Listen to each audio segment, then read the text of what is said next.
right, here we go. It's the New York Hardcore Chronicles Live. Once again, didn't we just do this? It's been a while since we've done a Sunday show and a Wednesday show. It's like, wow. I feel like all I did was like take a shower, go to sleep, and like set up for the next show. Good to see everybody. Hey, Ray. I love you, Drew and crew. What's going on, Ray? What's up, Philip? What's happening? Robert, what's happening in Scotland, brother? Holly, what's up? Good to see Sean Brennan. Incendiary device in the house. Good show we did the other day. That was great. That was great. You know, I had Law and Order shooting outside my window this morning. Law and Order, what is it? Special Unit, what is that show? Law and Order SVA, whatever it is. Yeah, but fortunately, they finished up and they moved on. So I had like the generator truck right outside my window. So that's done with.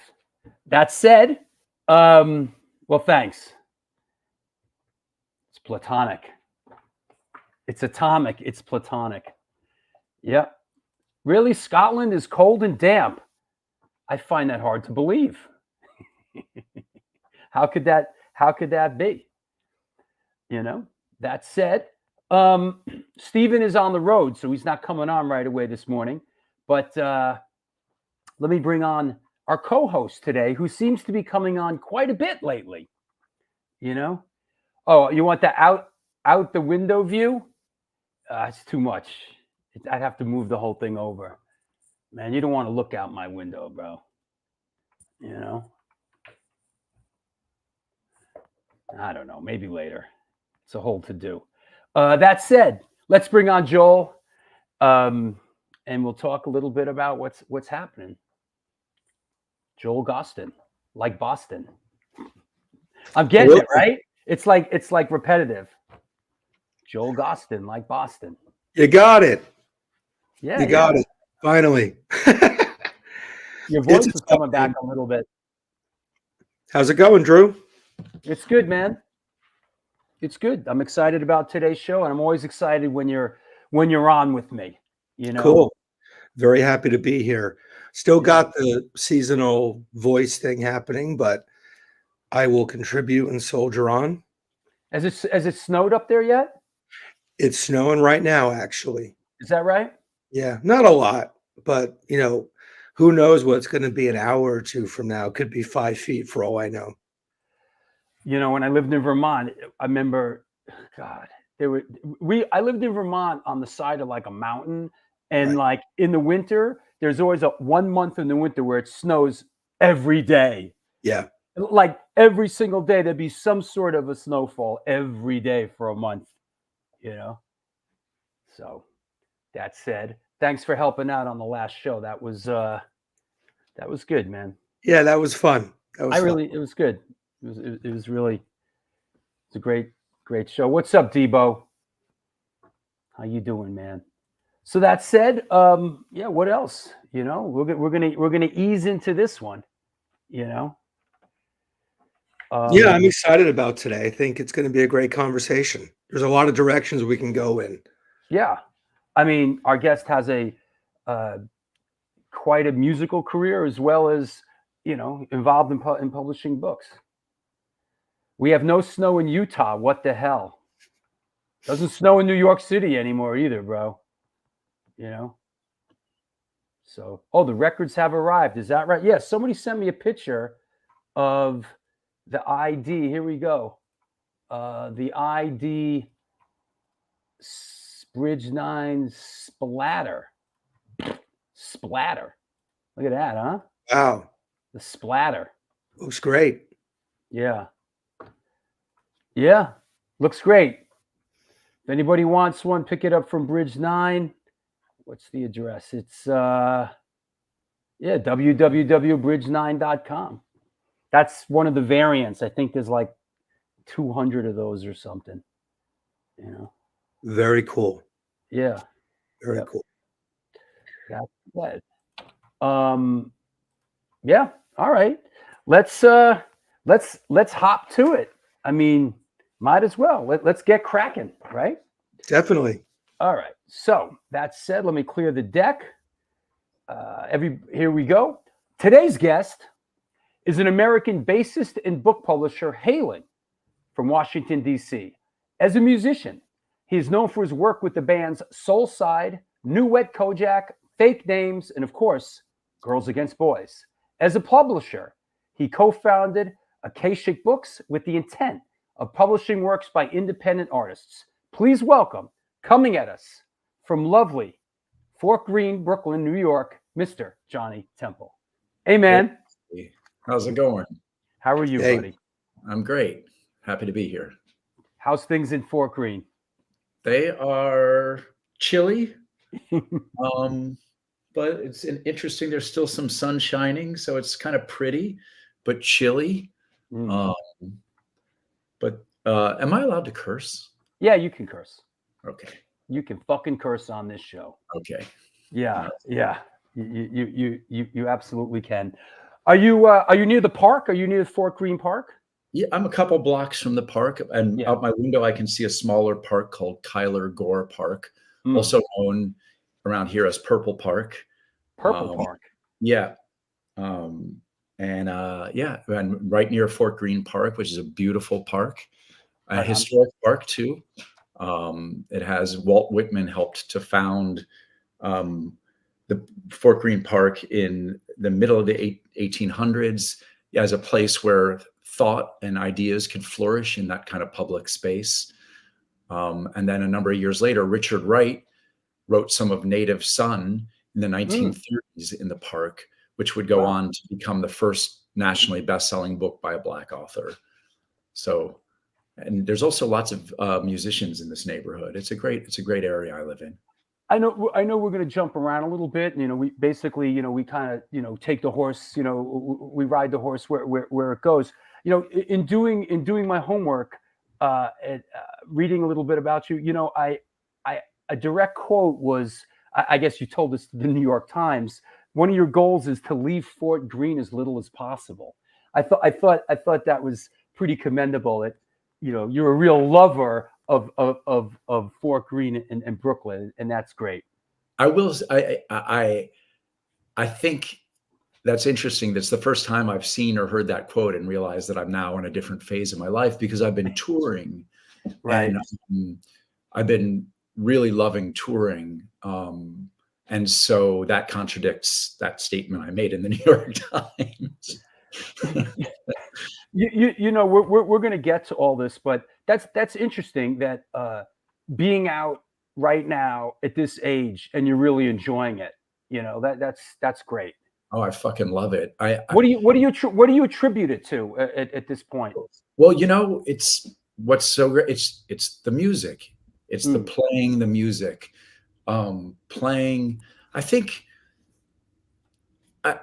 it's I don't know if this is true or not, but it feels like as you get a little older, and when I do tours now, it's usually sort of two or 3 weeks at a time, or one. And to three. that's kind of like what this is with Scream. It was like 4 days and then a break and another 5 days, right? Yeah, exactly. And so it's a whole different type of touring. And one of the fringe benefits is that you don't start to hate your bandmates because the tours are short. Good and point. Because of that, it's easier to have a more like uplifted sense of what's going on. And it's also makes it easier to just really focus on the music so that when you go on stage, you're going to try to leave everything on that stage.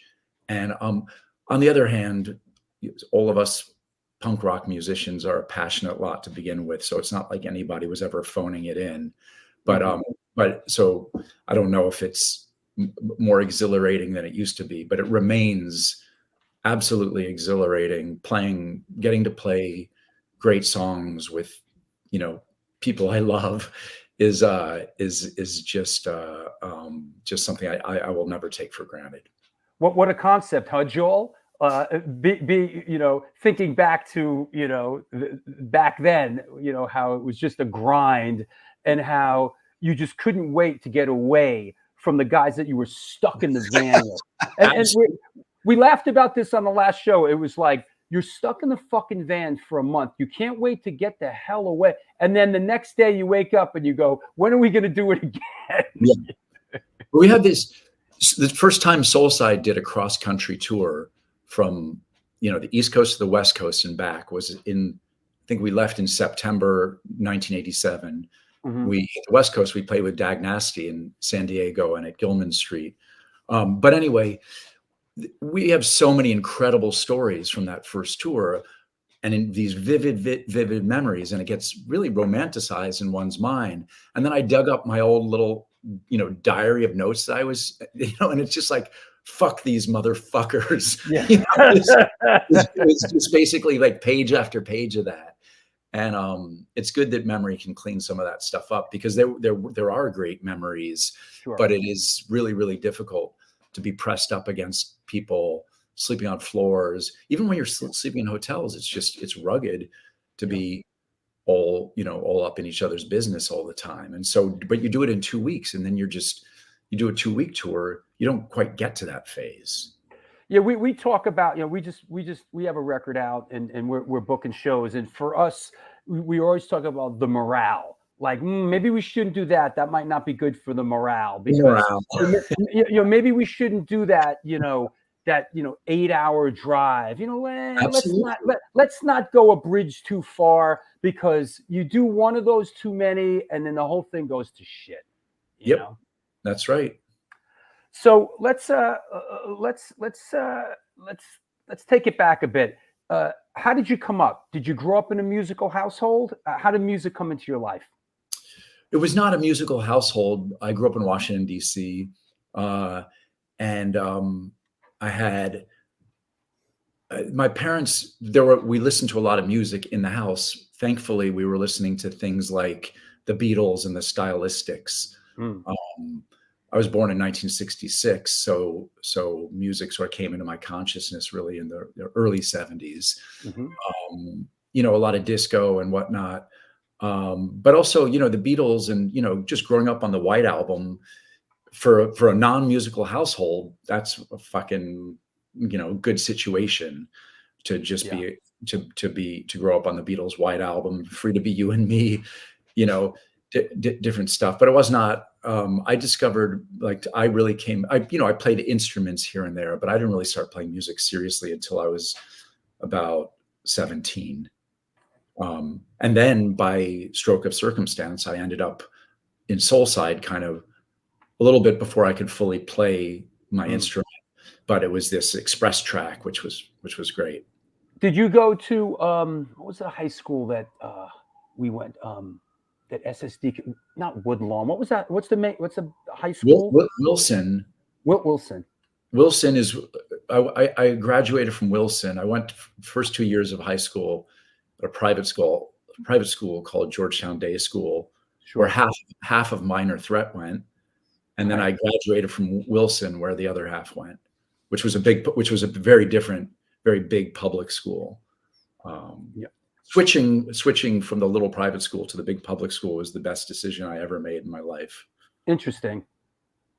It didn't go that way for me here in New York. When I went to the big public school in the Bronx, high school, I ended up just getting into trouble, and I didn't last long. It didn't serve me, but thankfully I recovered from that. But yeah, that's interesting. Did you? I know there's the early kind of iconic DC American hardcore scene with the usual suspects, Minor Threat, Teen Idols, SOA, Government Issue. Were you too young for that initial wave, or was that something that was on your radar screen as a very young teenager? I was a couple years too young. Not that there weren't other kids my age that were, going to those shows. There absolutely were, but for me, it really kicked in. I saw Minor Threat's last show, and I saw like probably Scream and Government Issue and some punk bands starting probably in like 82 or 83. When was Minor Threat's last show? Was that 83? I have it. I have it. 82. I have it actually in my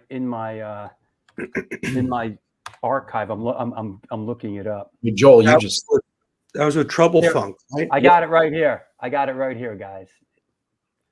This is what I do on planes, by the way. I label this stuff for easy access. Here you go. Minor Threat's last show. Boom. Yep. Yeah. So I was lucky to be at that show. Yeah.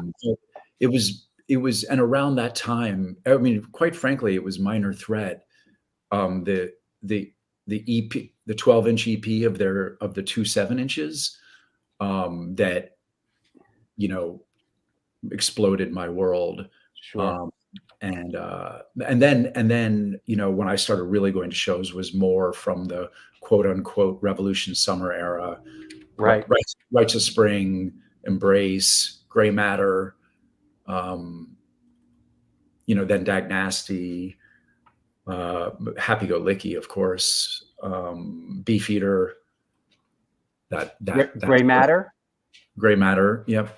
I mean, Gray Matter dated back to earlier, but they were still playing some shows. Here's a shot of that last Minor Threat show. I believe that's a Jim Saw shot, if I'm not. Is that right? I believe so, and I think that Jim was probably pretty happy to be in the back of the stage taking this incredible photograph. Yeah, so well, I'm out there somewhere. That's great. That's great. What inspired you to pick up an instrument? You know, one of my first musical loves in terms of my own musical awakening, in addition to punk rock, was reggae music. I'm a big reggae head, and I loved the space in reggae music that the bass occupies. Sure. I'm not trying. I want to be super clear about this. I'm not trying to play reggae music, and I never really have. But if you listen closely to the way I play, if you go searching for it, you can find the reggae influence in how I play. But absolutely. I would never, for example, play or I can't say never, but I have no intention of playing like bass in a reggae band. Definitely not want to do that. But in terms of how I play bass and where the bass sits in most, you know, in the music of most of the bands that I play with, it sort of sits in a similar space as the role bass plays in reggae. So I think it was reggae music that compelled me to play the bass. Did you work in a reggae record store? I worked for a record label, Ross Records. Oh, sure. Which when I started working for them in 1983, I was like basically the first employee. And Bobby Sullivan, singer of Soulside, also was working there. And so that was we were both already into reggae. And in fact, the connection of ending up working there happened at a Toots and the Maytals concert in DC. Dr. Dread, right? Dr. Dread. We met Dr. Dread after, actually what happened was Toots and the Maytals were playing, and Toots was so on fire and so incendiary that there was a stage invasion that we punk rockers, me and Bobby and my friends Ethan and DK and some other kids who were there, did a stage invasion. And then Dr. Dread was there with his photographer, the label's photographer, Tommy Noonan. And Tommy took some pictures. And after the show, they came up, you know, hey kids, that was kind of wild that you guys jumped on stage, because the whole audience then jumped on stage. Like, where was this? This might have been not the Wax Museum, might have been the Wax Museum.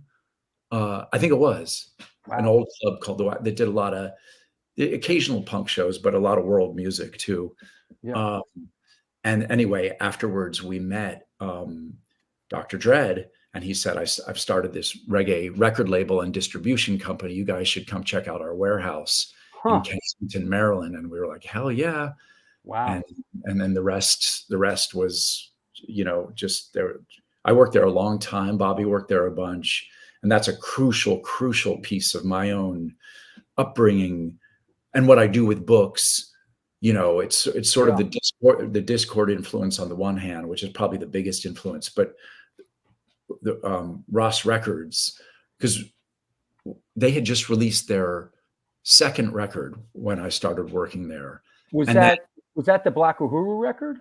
No, this was a few records before then. This was "Come On Over" by Freddie McGregor. Sure.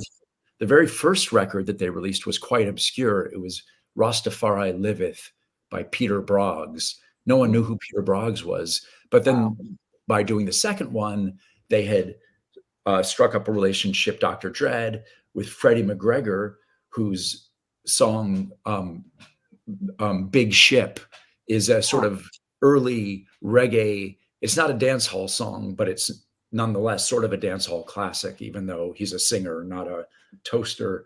And then after that was the Melodians, and then Michigan and Smiley. And then not before too long, Black Uhuru. Then they even re-released a Bob Marley record of his interviews, and then became one of the biggest reggae players in the United States.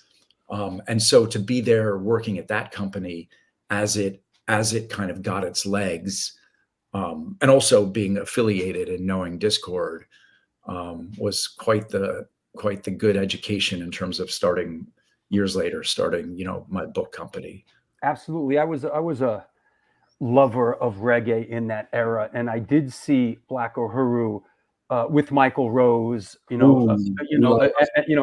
of course, with Sly and Robbie, and that band was just they were great. They were Black Uhuru with Michael Rose were great live, man. Do you agree that Michael Rose is the David Lee Roth of reggae? You could say that. I love those. I love those records, man. I'm a much bigger Michael Rose fan than David Lee Roth fan, but something about Black Uhuru kind of reminds me for some reason of not musically, but just who they were. I don't know, but Black Uhuru, I agree. Black Uhuru with Michael Rose. When Ross put out the records, it was with Junior Reed as the singer. So they did the Great Train Robbery Train Robbery. Yeah, yep. Sure. Mm-hmm. Yep. That record was great too, and I saw that tour here at the Ritz in New York. Yeah, I was at that show. I was at that show, and we were a little bummed because we were big Michael Rose fans, but they were still good with Junior Reed, and then then things sort of shifted after that record. Yeah. The Junior Reed stuff, I really like it a lot, but I think you're right that the Michael Rose is sort of is their tower. Those are their towering records. Did I know we're going deep, but did Ross put out Gregory Isaac stuff? Oh yeah. Was that Night Nurse and all that? No, sadly no. Although there's a chance that Ross ended up re-releasing Night Nurse. For any viewers, listeners who are not familiar, but you like reggae at all, Night Nurse by Gregory Isaacs is one of the greatest reggae songs ever. And interestingly, it's not a rebel song; it's a love song. And it's fucking incredible. That whole record is breathtaking. That whole record is real big. I'm also a big Augustus Pablo, he's fan. Who would have thought we would have this would have turned into a reggae thing? Yeah, but Ross Records, I believe, reissued King Tubby Meets Rockers Uptown, which is also one of the all-time Desert Island reggae dub albums. Yeah. Yeah. Hey, Joel, you got anything to interject here? Sorry, we sort of went off on a tangent. No, it's been great.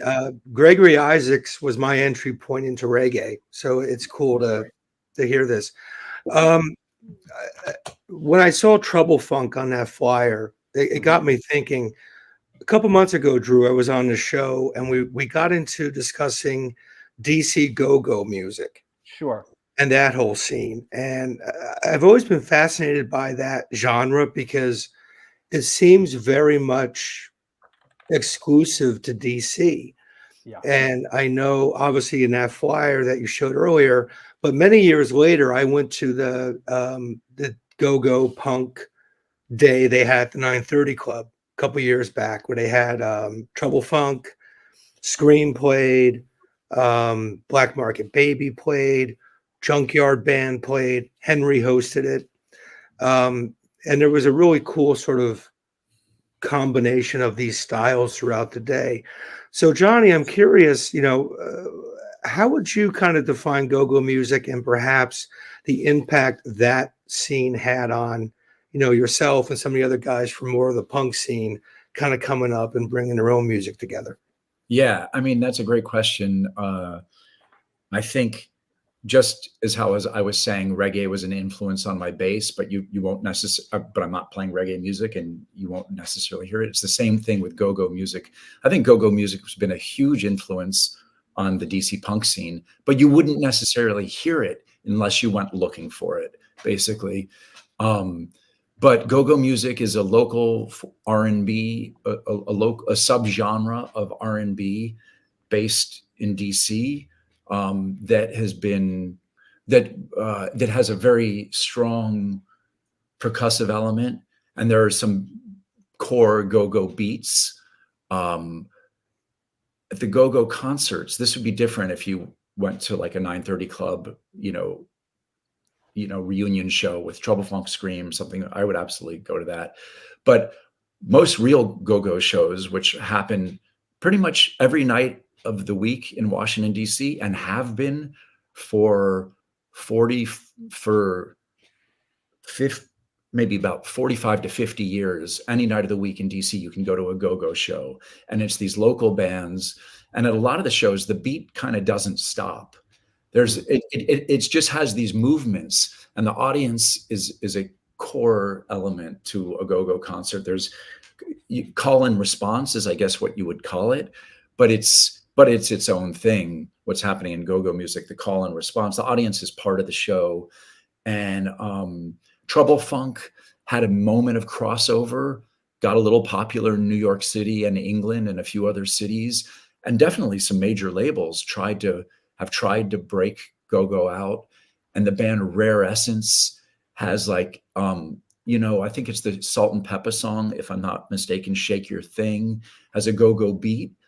If I'm saying the right song, you could listen to that and that would tell you kind of what, at that era of go-go, what the basic beat was. And there were many, many variations on the beat, but it's not just a beat by a drum kit. The beat includes the percussion. And it's just this, but it is truly fascinating that it can be so popular in the Washington metropolitan area, because that includes. What's the other band I'm remembering? Is it EU? EU, Experience Unlimited. Yeah. In back when I was younger, the big bands were like Trouble Funk, Experience Unlimited, Sure. Rare Essence, the Backyard Boys. I think that was what they were called. Chuck Brown. Chuck Brown is the godfather of go-go. Yeah. And he died a few years back. But it's one of the various fascinating things about go-go music. I'll try not to keep talking too much about it, but is that it's never translated to the recording studio. Yeah. There are some good go-go recordings, but it's all about like the board tapes, and the culture of it is about the board tapes. And also, by the way, what I'm saying now is a little out of date. I haven't lived in DC in a bunch of years. So what I'm really referring to is like the 80s and 90s. But I know go-go is alive and well in DC. You can see it every night. I just can't talk too much about like which bands are most popular and what the current rhythmic, stylizings are.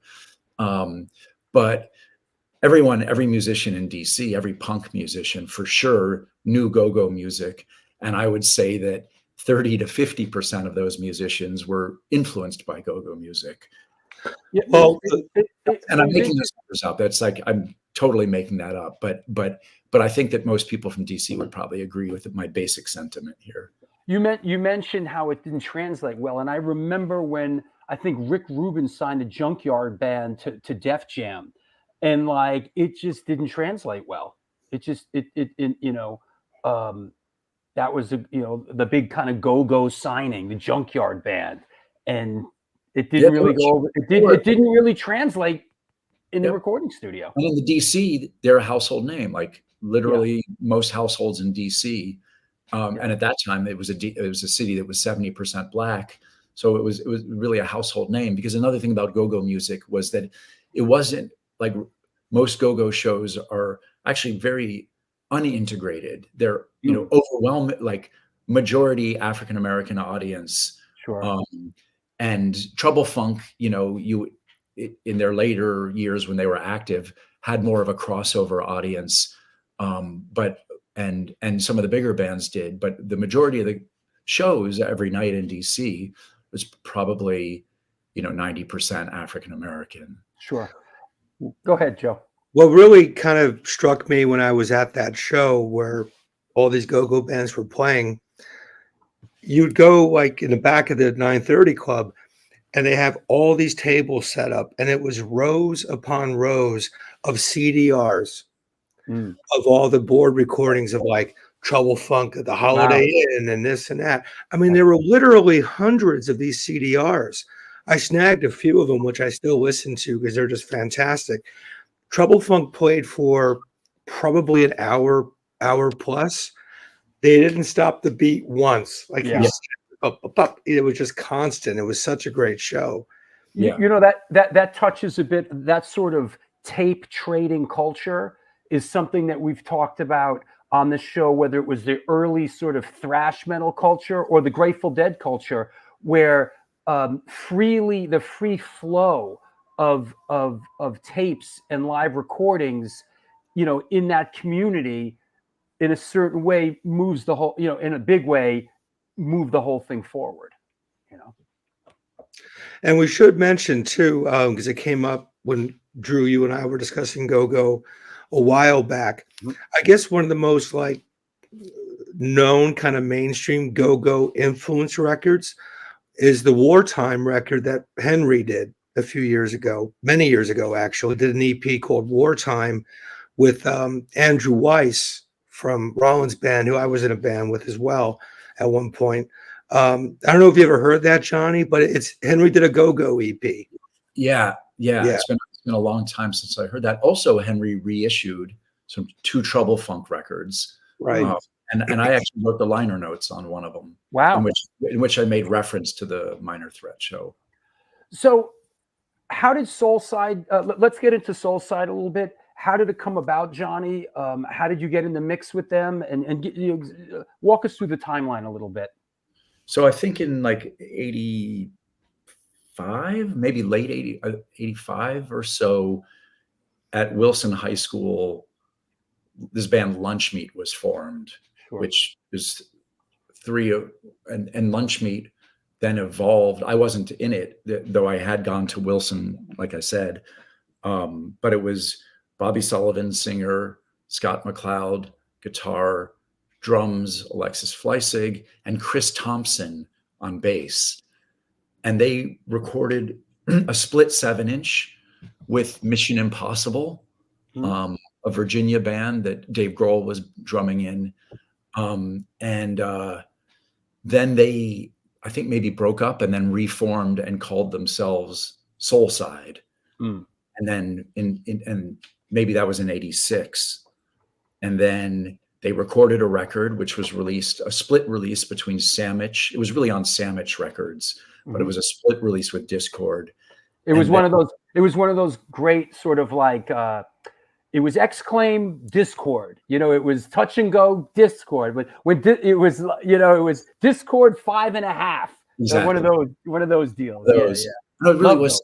It was Sandwich Records, run by Amanda Mackay in DC. That was her label. And she put out a handful of really great records. And right when the record was coming out, Chris Thompson stormed out of the band. And not too long after that, formed in a band called Ignition with Alec Mackay, Chris Bald, and Dante on drums, Dante Ferrando. And Dante, who was in Iron Cross, and who owns one of the he started the Black Cat in DC. And but Chris leaving Soulside opened up that slot, and Bobby and I had become really close friends. And I also knew, because I went to Wilson with these guys, I also knew Scott and Alexis. By this time I was a year older. I had started college. I think this is what happened. And then anyway, I went in for a tryout and I got the gig. And I joined the band in 87, and these motherfuckers still treat me like I'm the new guy. I'll never let it rest. What's that called, Joel? That's the Jason Newsted syndrome. Yeah. You join around 88, and Yeah, you play on. summer. I joined. It was probably May 1987. Okay, and in 88 you did the Trigger record. We recorded that in 87, and I thought it came out in late 87, but you might be right. It might be 88. Yeah, and then after that we did. We recorded Trigger at Inner Ear Studios. Don's studio, and I have in my notes, produced by Ian MacKaye. What back then? What did produced by Ian MacKaye mean? Was he a hands-on producer? Did he work the songs with you, or was he sort of like an ambient kind of in the studio kind of guy? My bandmates would be better able to answer that because they did more. Like by the time I was in a studio with Ian, he had already been in the studio with, unless I'm remembering this wrong. No, I don't think I am. I think, but for me, and my memories, I think I was so nervous. It was the first time I'd ever recorded bass in a recording studio that I don't really actually have a lot of. Also, it was probably just a couple of days, you know. Sure. But I don't. Is that when is that when the studio was still in Don's house? Yes. Yeah. This was in Don's basement, where the studio is now again. Back.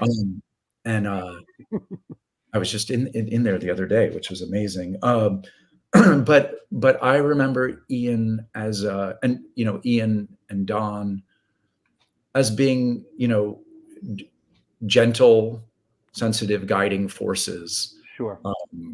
Making sure everything stays on track, with a lot more experience than any of us had, but not hands-on, like trying to like rewrite our songs or anything. Right. But basically trying to create a sonic environment and a social environment where the band feels comfortable to play their song as best they can and not play it 10 times to get that best take. Yeah, that are you, in retrospect, are you happy with that recording? Do you feel like it's aged well looking back on it? Quite frankly, there's some difficult moments for me on that record, Trigger, because I was still getting my head around the bass guitar and my hands, and to this day I want to get better and better. Like I work, even to this day, I do a lot of work on technique, trying to build my finger strength and all sorts of stuff, but I wasn't quite up and running. Truthfully, it was a little premature for me to be recording. However, what I will say is that I think I was writing good bass lines, but like we have this song on Trigger, it's called Name in Mind, which ended up on the State of the Union compilation, and is, I think, sort of one of our signature songs, like from that era. And I know when we play live, people like it and stuff, and it's based around a bass line. And I think it's a really good bass. I love that bass line, but I could hardly play it. So it's like it was good enough to pull it off enough that people liked that record and liked that song. But I kind of wish that I had, practiced more. And I'm never one to like shrug off practicing, but I just had some catch up work to do. And not to say that I became the greatest bass player, but every recording after that, there's a separation for me as a bass player between Trigger and every recording that came after that. That makes a lot of sense. And I guess initially once you become acclimated with the procedure, then you sort of figure out what your game plan is going to be with. I know for me, when we record now, as opposed to when I was a teenager, I know what works best for me, and sort of demand my space and my time, and not get pushed and rushed into anything, or listen, I'm going to make sure I'm happy with it at this stage of my life. I'm not, I want to be happy with it, Absolutely. Yeah. Yeah. I mean, I've of course heard people say, Soulside fans, but also, Soulside fans who are also musicians saying Yeah. like, no, the spirit of that recording is Sure. irreplaceable, and I do appreciate that. Yeah. But when it's my ears, I hear what I hear. So Soulside does, a run of a couple years. You guys went to Europe, and it did kind of a long run in Europe, right? And then kind of after that, the band, everyone kind of moved on? How did that pan out? Yeah, we did this epic European tour in 1989, and it was like 3 months long. Oof, and in '89, man. Oof. Yeah, and we played. We were playing and staying in lots and lots of squats, and we made it pretty deep into Eastern Europe. In fact, like there's a fondness in the Polish punk rock heart for Soulside, because we were one of the few American punk bands, or probably American bands at all. We did 5 shows in Poland. Wow.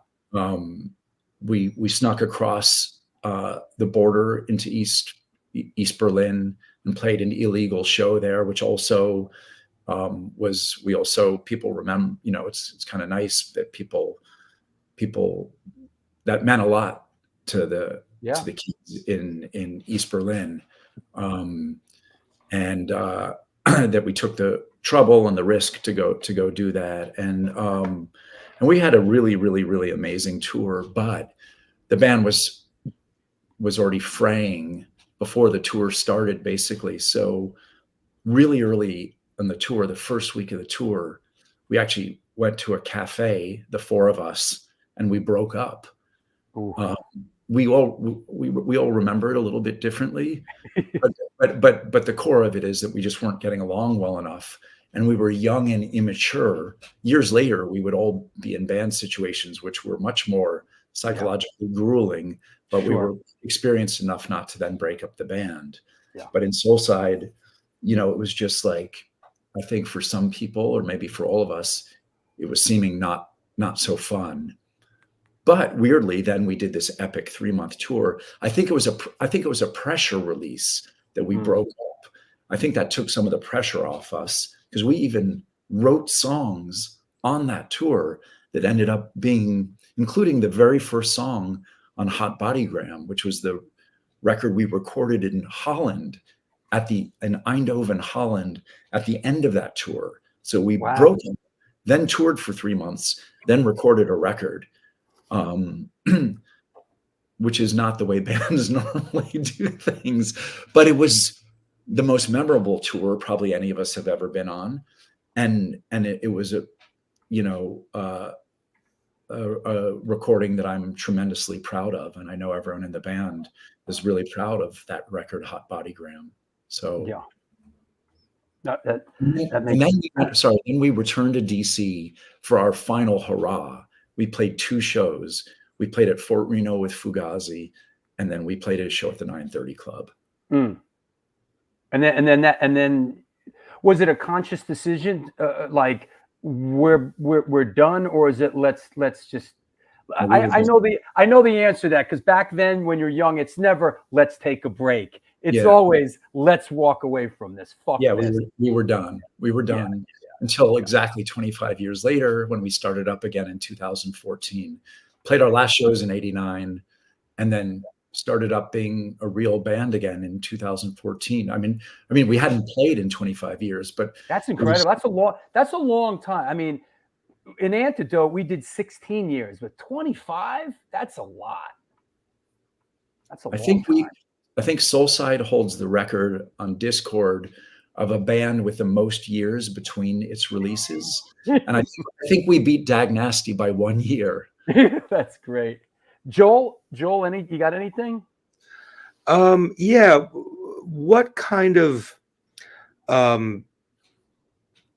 push did the Salad Days documentary have on the return of Soulside in 2014? Well, I mean, that's why it was the DC screening of the Salad Days documentary that Scott Crawford, who made the film, Sure. convinced Soulside to play 2 shows, corresponding with the screening. Yep. So that's what instigated. And then we added 2 New York. Well, we added a New York show. Well, actually, it was 1 show in DC and 1 show in New York. And I'll brag about this simply because in all my bands, this so rarely happens. But the DC show like sold out immediately, and they added a second one, and then that one sold out. The same thing happened with New York. 1 show sold out, add the second one. So we played 4 sold out shows, which I don't think I've ever played 4, like headlined 4 consecutive sold out shows. Although maybe I'm being too hard on myself. But but we had a really great time playing those 4 shows in 2014, and pretty much right away we were like, hey, let's see how much gas is left in this tank. That's nice. And it turned out there was a lot. That's great. That's great. You know, I've mentioned this before. When we did After 16 Years, one of the things that was nice was there wasn't all this incredible pressure and stress that was there when we were much younger. People had jobs and lives and wives and kids. And in a way, we were playing music again because we loved it and we wanted, you know, and dare I say, use the word hobby or something, you know, there wasn't this incredible pressure to get the record deal and we have to make this money and fuck that. I'm not playing, you know, and it really opened things up for us to really keep playing and because it was enjoyable. Absolutely. Us too. Yeah. It's this freedom. It's a freedom away from commerce. There is commerce. Like I just did a tour and like we all wanted to make money, you know, but that's not it. That's we're traveling. We have travel expenses and anyway, it's not making money is like the 7th priority, you know, and that's freedom, you know, that's a certain type of freedom, I should say, but it really is. And, you know, being a book publisher is also, and there's I think art is sort of freedom because so much art is not driven by commerce. It's like this abstract language, this beauty that is created, not all art, obviously, but I've really appreciated now that I'm playing a lot more music these days than I have in about 20 years. That's great. But, and even, I mean, I run a book company and there's tons of finance. I mean, I'm stressed as fuck out right now, truthfully. All sorts of crazy financial pressures of running a small business in perilous times as the world is collapsing. But well said. These books that I publish, you know, are like it's just like this is not advanced capitalism at work right here. You know, this is and I'm so glad that I get to work with books and that I get to work with music and that I don't have to work for some fucking corporation. And I'm not judgmental to either of you or to anybody else. And at Akashic, I do business with large corporations and all that stuff. And I'm not even saying that bitterly because Girls Against Boys, my band, was on a major label. I'm not talking, that has nothing to do with that. I just like to work around artists and other artists where the language is different and the values. I really noticed this on the Soulside tour with Scream. There was so much that the bands and everybody, you play at the Black Cat, nobody needs to say anything to anybody because everybody understands what's going on. And this kind of thing can translate across art forms as well, which, you know, it's a type of freedom that I'm really appreciative that I have in my life. Absolutely, brother. You know, welcome to my show. You know, I'm in the same place. You know, I have people that love the show that support me to do it. And I'm very fortunate and I'm very grateful. I'm very grateful to that. And it gives me the freedom to move, to do certain things that I've never been able to do in my life, and certainly not working for somebody else by any way, shape, or means. But let's keep it moving. And Lee, just so you know, we're going to talk about the books and the publishing in the second part of the show. First part, before the break, we're going to do music. Let's talk about Girls Against Boys. And I know the band was formed in DC and then relocated to Brooklyn. How did the band come about? Could you just give us a little bit of that trajectory? Yeah, I mean, so Eli Janney in Girls Against Boys started. It was like he went into the studio with Brendan Canty, best known as the drummer of Fugazi, also fake names. And they were just messing around in the studio at kind of sort of like almost like dance beats. And they invited Scott McLeod, who was in played guitar in Soulside and would then later become the singer of Girls Against Boys, and Amy Pickering, another musician, great singer from DC. So I think that Eli and Brendan were just messing around and they recorded a few songs with Amy and Scott. And then a year later, we did a recording that was like with me on bass and Alexis on drums and Scott on guitar and Eli. Brendan didn't play on those songs, I don't think. But anyway, it was like a different style. They were trying sort of different things and calling it Girls Against Boys. And I don't think it was intended to be anything more than having fun in the studio. And then Soulside broke up, and Scott, Alexis, and I, one by one in that order, moved up to New York. Scott had already been going to college in New York. And so I don't even remember exactly how it happened. Oh, well, then Scott, Alexis, and I formed a band with Mike Fellows, another DC musician, called Little Baby Sound System Sound Force, or commonly known as Little Baby. We played a handful of shows and broke up and never recorded.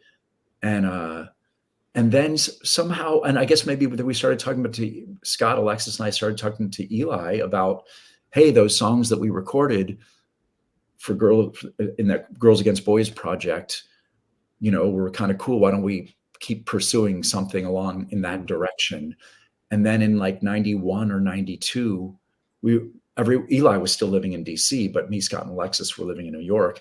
And then we basically started turning Girls Against Boys into a proper rock band, though it was still very playful and experimental. Our very first record, which was called Tropic of Scorpio, which was released by Jeff Nelson, co-owner of Discord. Jeff put it out on his Adult Swim record label. And then he reissued the original EP that Eli Janney had released, right? Tropic, that's showing now. And then he re-released this, correct? 90s versus 80s?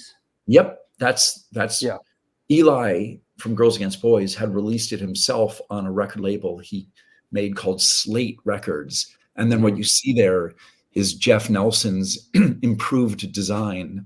The original Slate Records one looks more DIY, where Jeff Nelson made this all pretty and shit, and reissued it along with Tropic of Scorpio. And then after that, we caught the attention of Touch and Go Records in Chicago, who then put out our next 3 records. Then we entered the major label arena with Geffen Records. We put out one. Hold on. Let me get this one. This is the first Touch and Go record, right? That's the first Touch and Go record. Right. Some people feel that's I think that the Touch and Go records are our best records, and I'd say this one. This is a beloved record. People who like Girls Against Boys. That's some people's favorite records. I would say the two ones later, House of GVSB is also is also maybe one that people like the best. But of course, Mhm. fortunately, we have enough fans that there's disagreement about this. And But then you were kind of moving it towards the major label thing. This was the Geffen record, correct? yes, that was the one that was our one major label record. So set the table for that. From Touch and Go to, it wasn't Geffen proper, right? Wasn't it DG? Wasn't the other? Was it Might have been DGC. DGC? Right. It might have been DGC. By the time our record came out, there was like a huge merger that destroyed the music business in the works. We signed at the right time, the Right. exact right time in terms of getting a good deal, and our record came out at the exact worst time. Well, But I would like to think that we went into the process with our eyes wide open. Some of our friends like Jawbox and Shudder to Think signed before us. And so we sort of saw what they went through right. and got to like learn a little bit from that. And so, it wasn't a good experience, but if you want to talk about financially, it was a fucking awesome experience. There used to be a myth about how fucked up, how screwed bands on major labels are, but it's just a myth. There's, of course, shady economics and bad corporate economics, but dollar for dollar, the bands that signed to the major labels had money in their pocket. Their pockets were more filled with money, and that was one of the major reasons we did it. But that experience definitely took the wind out of our sails of putting out a record on Geffen. But I could never have started Akashic Books, my book company, without the money that I made personally from the record deal with Geffen. There's a very direct connection there, like extremely direct. and thank you for being so frank about these matters. You really, because there's that whole we signed to a major and we got screwed. A lot of bands signed to majors and there's some money there and some people use it smartly and things work out. Well, one thing that to me is poignant is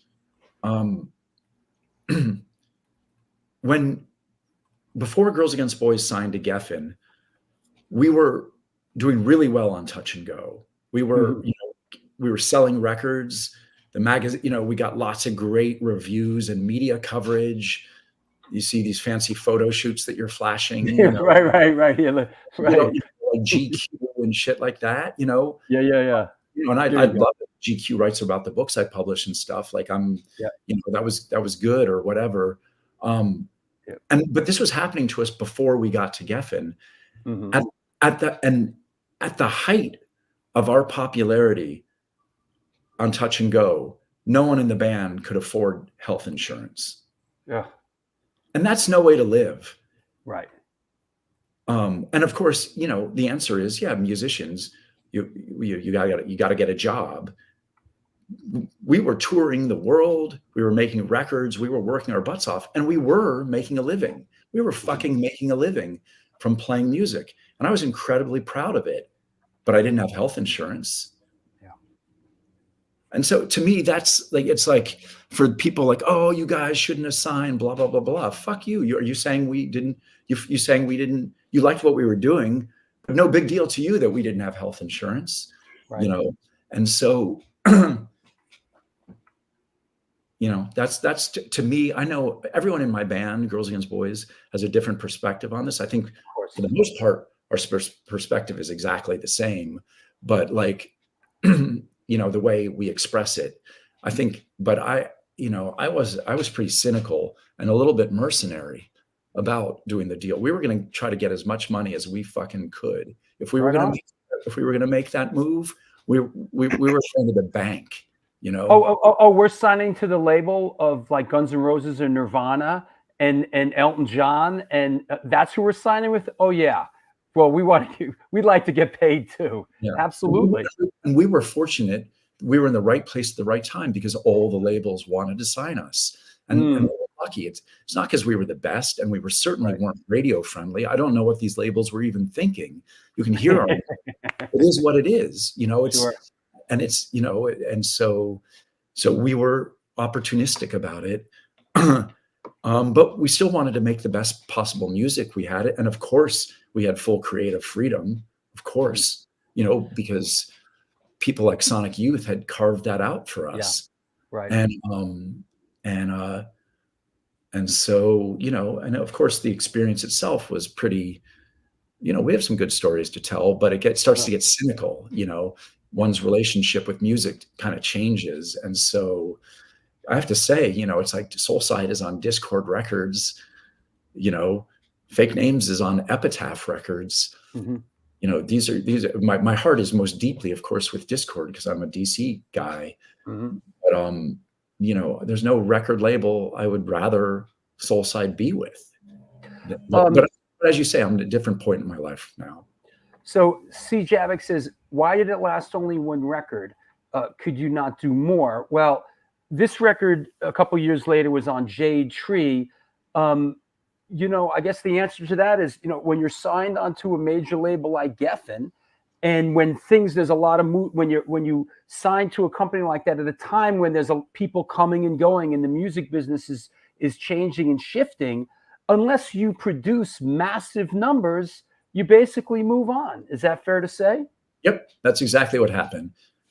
Is that they didn't want us, but there was a merger. We lost our A&R guy. We had two A&R people, Luke Wood and Jim Barber at Geffen, that were major advocates for us. Jim Barber, yeah. Maybe Luke had already left, so Jim was our A&R guy. But you know, we lost Jim, and it was this whole new team. We went in. It was actually amazing. We went in and got invited in. We recorded some demos. This is before we found out that they didn't want us. We recorded some demos, and the new like top hotshot young executive guy invites us to a meeting, and it's in a hotel room, and he opens his hotel room door when we arrive, and weed smoke just like gushes into the hallway, and I'm a big pot smoker, so I have no issue with people smoking weed. Right. But when you show up for a meeting at 11 a.m., you don't want, you know, huge clouds of weed smoke to come out.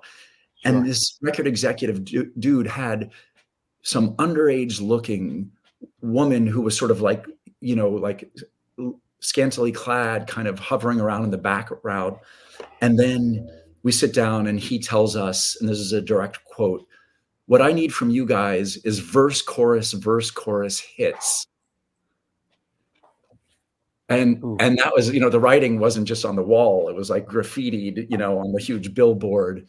And so then we had a great lawyer, Richard Grable. And so he was like, yeah, you can let go of these guys. You know, you got to pay us, you know, you get, as it says in our contract. And that, you know, they of course, you know, it's like athletes. They try to negotiate you down or whatever. Yeah. I want to stop talking about this money shit because that's not what drives me. But you know, it was the experience of it. We did see some things, but none of it was too surprising. We knew what we were getting into. Interesting story. And fortunately you were able to walk. You know, we recently had someone on the show who just got caught up in some harsh legalities and crippled the band. At least you guys had the ability to walk and continue for a little bit after that. Girls Against Boys, it kind of comes to an end in 2002. What was the impetus for that? Girls Against Boys actually has never broken up. We never, so like theoretically we're still a band. And over the years we have played shows every year or two, and that'll probably continue. But so we didn't break up, but we slowed way down. Right. I think, my publishing, I started we'll talk about this more in depth later about, you know, about the company. But the first book that I published, and at that time was with my two partners, Bobby Sullivan and Mark Sullivan, was in 1997. And so by 2002, I had this sort of book publishing hobby that was starting to grow. Bobby and Mark left the company, but I was starting to really enjoy it. So book publishing, having gone through the ringer, the major label ringer, and also just having been in a band with the same people for so long and having recorded so many records, it felt to me like a time when I needed something else going in my life. Sure. And so Akashic was what kind of pulled me away a little bit. I think that Eli was getting pulled away he's always been a studio engineer and producer. And I think that he was interested. I think we all just kind of pulled away. There's another situation where you get a different story if you talk to my different bandmates, but we just kind of split apart without actually splitting up, which allowed us to go over to Europe for 2 weeks every once in a while, so we've played sporadically since 2002 without ever having officially broken up. Makes sense. So one thing, as we head towards, and then we put out an EP, about a decade ago, the Ghost EP.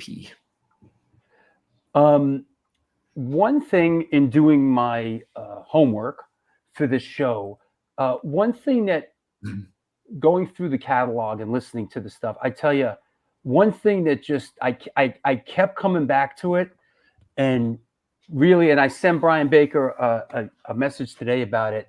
Man, this stuff sounds great. It's just really, I love it, man. I kept coming back to it, no disrespect on the rest of your catalog, but I kept coming back to Fake Names. Just love it, man. Really, the band is just great. I love the production. I just, I love the riffs. I love the singing. I mean, how did this come about? Well, first of all, thank you very much. That's great to hear. It's awesome to hear that. So Brian Baker on the left and Michael Hampton on the right are old, go back to their DC early days. Brian, of course, played in Minor Threat and Dag Nasty and other bands. Michael Hampton played in The Faith, Manifesto, SOA. SOA, that's a big one in my world as a teenager. SOA. So they knew each other and were early punk rockers for a long time. Michael Hampton and I were both living in Brooklyn and started jamming around a little bit. And then I think Michael Hampton and Brian then started talking about, doing some sort of, guitar-based musical project together. And then Michael said to Brian, I've been, playing some with Johnny. What do you think? And Brian was like, yeah, sounds good. So we had three people to sort of start to build a band around. And our friend Matt Schultz came on board as the drummer. He plays drums on the first record. And then we just needed a rock and roll singer. And it actually took us a while. We molded a lot, and we wanted to set a high bar for ourselves.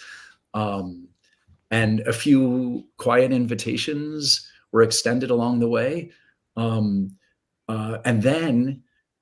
then fortunately, Girls Against Boys got invited to play Riot Fest in Chicago. I think this was maybe 2016. And Refused was on the bill, as was Bad Religion. And so I was there on one day, the day that Girls Against Boys played, and in the food tent, I bumped into Dennis Lixon, the singer of Refused, who I had met while he was singing with his new wave band Invasion. Invasion opened for Girls Against Boys in, I think, Copenhagen at some point. And Dennis is a huge DC punk rock fan, like massive. He's got a Void tattoo on his neck, and so he's so the first time we met, you know, he kind of geeked out a little bit on us being, you know, DC punk rockers, and he was really nice to us. And then when I bumped into him again a couple of years later at the food tent at Riot Fest in Chicago, you know, I came up to him and I was like, "Hey, how's it going?" And we had a great conversation. And then like an hour or two later, Refused was playing, who I had never seen before. And I went around and watched them play. And Dennis is like a crazy good performer. And he was like doing all these, he was just all over the stage doing leg kicks and craziness and screaming his head off. And of course, Refused was really popular. And, you know, I'm like thinking about his Void tattoo. And then the next day, Brian Baker plays there with Bad Religion and also bumps into Dennis. And then, so it was pretty quick to meet me and Brian basically with Mike Hampton being like, this dude has a faith tattoo on his neck. Maybe he's the guy that should be the singer of our band. Sure. And everybody was, you know, was like, you know, yes, that sounds exactly right. That sounds perfect. And so I texted Dennis. I still have the text, and you know, and I'm like, you know, Brian Baker said he, you know, was hanging out with you yesterday and might have mentioned to you something or other, and then Dennis was like, fuck it, I'm in. You know, so we that was really fortuitous. And Dennis like is a great singer, and when we play live, he just like grabs the audience by the throat. Yeah, it's you know, I feel like as a bass player, I'm kind of punching above my weight in this band. So, you know, I'm happy to be able to play with these guys. And we've done a little bit of touring, and I think it's, you know, I hope we continue to do it. You know, hopefully we'll be recording. Fake Names a 4-piece or a 5-piece these days? Or a 5-piece. After the first record, Brendan Canty we released a 7-inch recorded and released a 7-inch during the pandemic, and Brendan Canty played drums on that, and then he plays on the new record. So that's us. Yeah, that's what we look like. Yeah, I'm a fan, man. I kept coming back to it. It just sounds good. You know, I like the production. Right on. Yeah.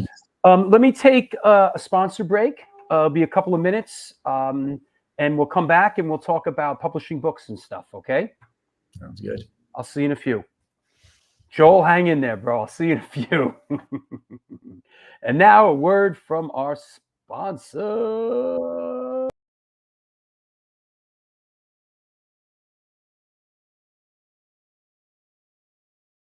Welcome to NYHC Comics at 117 Main Street, Dobbs, Surrey, New York. I'm Debo the Pro with my homie Lee Farley. Welcome to the spot.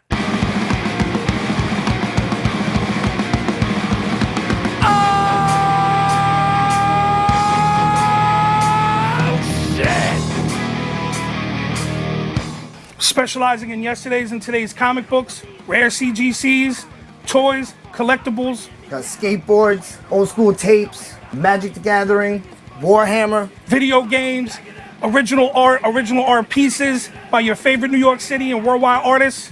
Let's go. Skate decks all day, baby. We also have the young reader section here for like 10 and under. Pops. People love the Pops. Star Wars! We are New York hardcore. We always rep the scene. Let's get it on.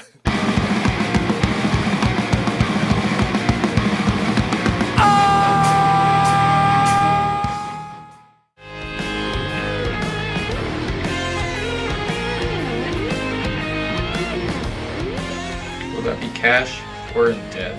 Do you mean debit? Yes.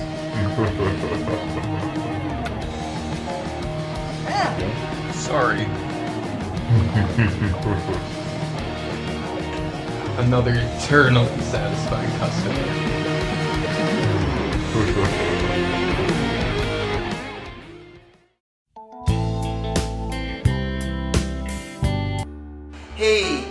guys, Vlad from Organic Grill. As you can see, we're in new location on West 3rd Street, right by Blue Note and Comedy Central. The place is bigger, kitchen is bigger, we have more varieties, more food. We are looking forward to treat you guys with great dishes. All Hardcore Chronicles, welcome to Organic Grill. We are going to serve all the events as we usually do, and we are happy to see you guys.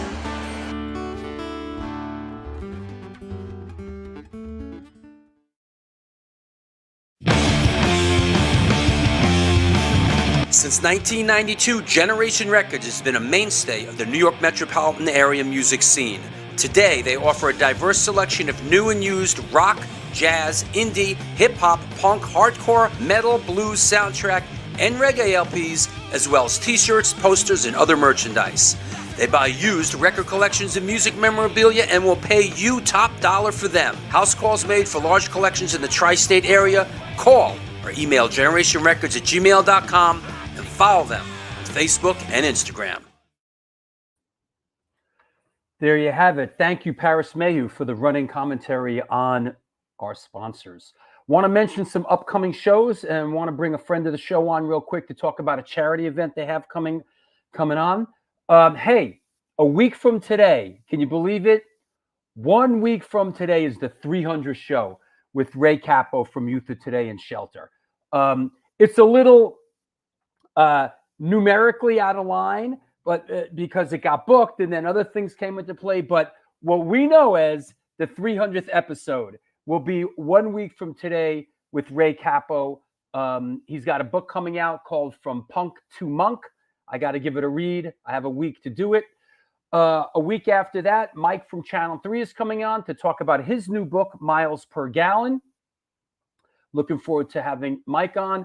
A week after that, the Extreme Music Award creator, Mike Valenti, along with a couple presenters, will be on. Glenn from Scatterbrain, Ludacris, and Stone Deep, co-hosted by Howie Abrams on Sunday, January 7th. Mike Flintz from Riot on January 17th. Dickie Barrett, Wednesday, January 24th. And Pete from Scream.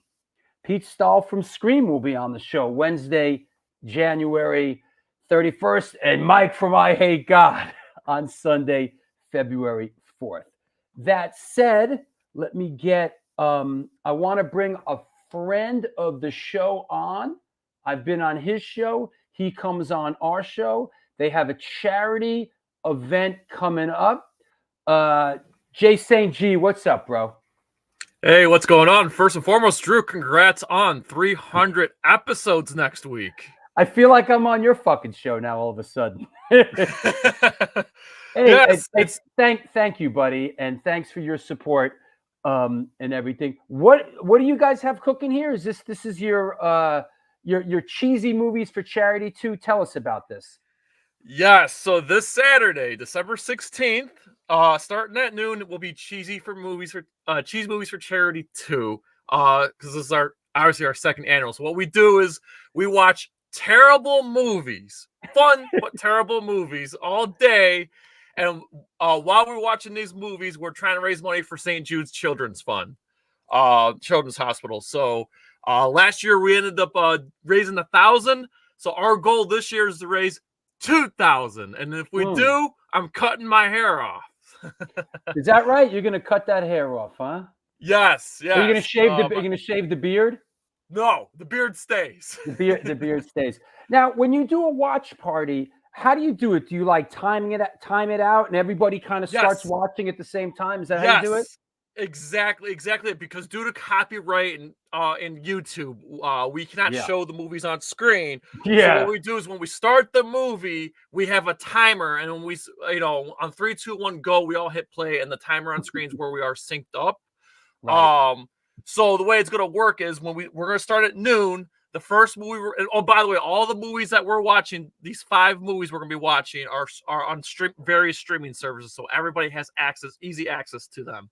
So starting at noon, we're going to be watching the movie Double Dragon from 1994, video game movie, very bad. It'll be very fun. Then at 2 o'clock Eastern Standard Time, we're going to be watching Samurai Cop. By the way, both of these movies are on Tubi. And then at 4 o'clock, we'll be watching Silent Night, Deadly Night Part 2. Only appropriate we watch a Christmas horror movie. That'll be at 4 o'clock, and that's on YouTube. 6 o'clock p.m. we'll be watching the Adam West Batman movie from 1966. Love that HBO one. Max. Love that one. Is that the one? Is that the one where he's climbing up the ladder and the rubber shark grab? Yeah. Yes. Yes. The shark repellent bat spray. And then finally at 8 o'clock, we're gonna be watching the movie Moonfall from 2022 with Halle Berry. Again, another terrible movie. And that's also on HBO Max. So if anybody wants to be a part of this, it's youtube.com/@nerdcagelive, correct? Yes, that is correct. In fact, I'll put the link to the live stream in the chat here. Please do. Yep, I'll do that right now. Do that. And I'm coming on and your show with one of my donation. I'm sorry, go ahead. I'm coming on your show with one of my bandmates soon. Yes. Also, yeah, I'm glad you brought that up. I also just want to say, if you want to donate, the donation link, we go through Tiltify. That donation link will be in the description of the video of the live stream, and we'll also post it on all social media. And Drew, I'll also send you that link as well. So if you want to donate and if you want to share that on social media as well, so it'll be on. We're gonna share it on Instagram, Twitter, Facebook, Discord, so everybody will be able to donate, and I'm going to put that donation link right at noon when we go live. And again, donation link will be in the description of the video. So yes. And yeah or nay on the new Godzilla movie. Loved it. Go see it. You and fucking Steven Messina with these Godzilla movies. Then I go see it and it fucking sucks. So all right. I'm very confident that you would like it. All right. Hey, man, let me get back to my guests. Thank you. Thanks for supporting the show. I'll talk to you soon. I look forward to coming on your show. Absolutely. Right, thanks so much, Drew. Buddy. All right. Take care. All right. There you have it. It's the New York Hardcore Chronicles Live. Let's bring our guests back on, our co-host. Hey, Joel. Hey. And Johnny Temple as well. Hey, man. Hello. So, I had to push their event a little bit, He's a ball of energy, that kid. Let's get right into Akashic Books. Let's talk about that. How did that come about, Johnny? Give us a little bit of the history of that. Yeah, so in the mid 90s, when Girls Against Boys signed to Geffen Records, and I had disposable income for the first time in my life, which is not, I had a perfectly comfortable upbringing. I'm not trying to suggest otherwise, but I did not have disposable just the way it was. There was never extra money. And so when Girls Against Boys was making that move to Geffen and I was making some money, I wanted to keep myself rooted in independent culture, which is, what I really admired, everything from Discord to Touch and Go Records to Ross Records. But what I wanted to do was to start a record label. And at that time, there was a new DC band called Sevens, which included both Bobby Sullivan from Soulside and his older brother, Mark Sullivan, who had sung in Kingface and the Slinkies. And they had a new band. And so I said to them, and they were planning to record a record with Ian at Inner Ear. And I said, what if I start a record label and, to put this record out, and in fact, what if you two, join me in starting the record label? And they were both on board. So we started this record label together. Bobby came up with the name Akashic Records, which is a little bit of a play on word, because the Akashic Records, it's this concept that sort of through meditation, you can access sort of all knowledge, or sort of like human knowledge, but I don't actually fully understand it. But it was more of Bobby's concept, and in a sense of, camaraderie and starting this thing together, he was enthusiastic about it. And so I said, sure. Okay, let's call it that. And he of course would have given like a good explanation as to why that would be our name. And Mark was on board too. So we started this record label. And then early on in running the record label, well, there are a few things. One is that Mark had written a novel, and maybe even more than one novel at that time, that had never been published. So sort of lurking in the back of our minds was we could maybe also do books. And then, but pretty early on, both Mark and Bobby had their partners got pregnant, and I was like, to get like a company off the ground, even a little company, costs some money. I was making really good money at the time and with my band, and they both needed to spend all the money that they had, you know, being fathers. That was certainly the most important thing. And so this is, I'm sort of simplifying the story, but this is basically what happened. Yeah. So they both stepped away from the company at a certain point. We had put out a few records in like the first book.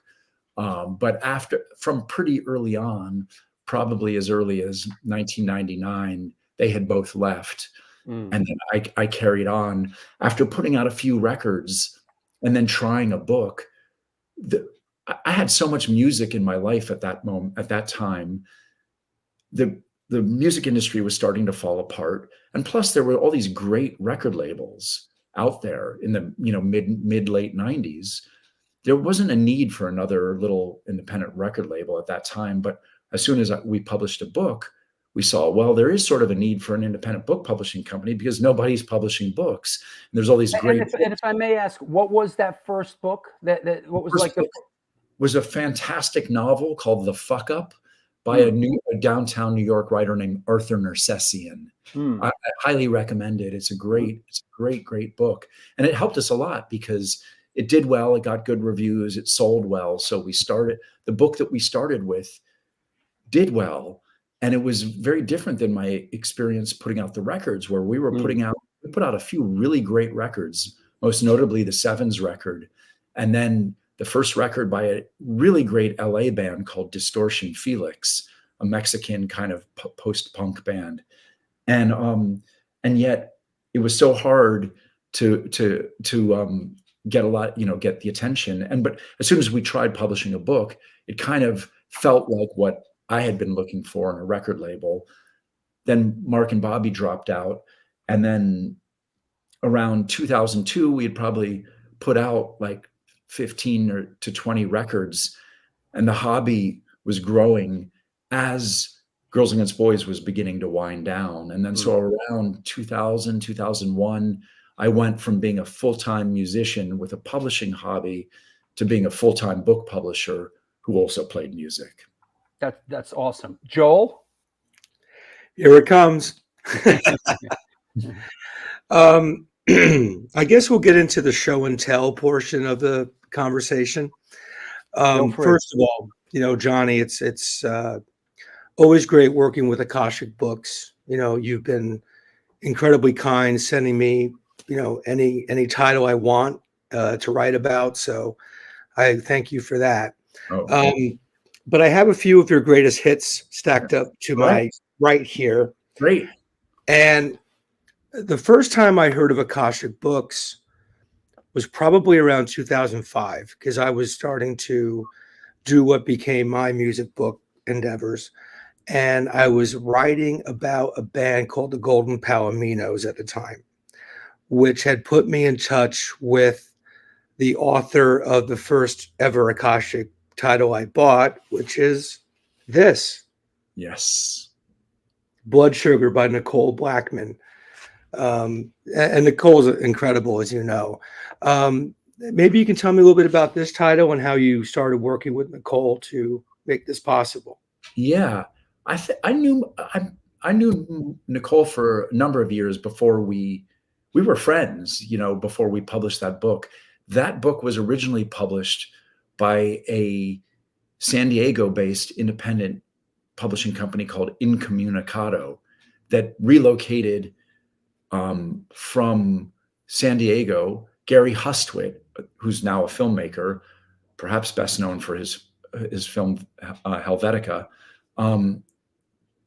Gary relocated from San Diego to New York City, and he's a very creative guy, and was always, as a publisher, he didn't keep it going for too long, but while he was doing it, he was always trying to reinvent everything, but really in the best possible way. And a lovely, lovely person. And so when his company Incommunicado stopped publishing, I don't know what year that was. It would have been the early 2000s.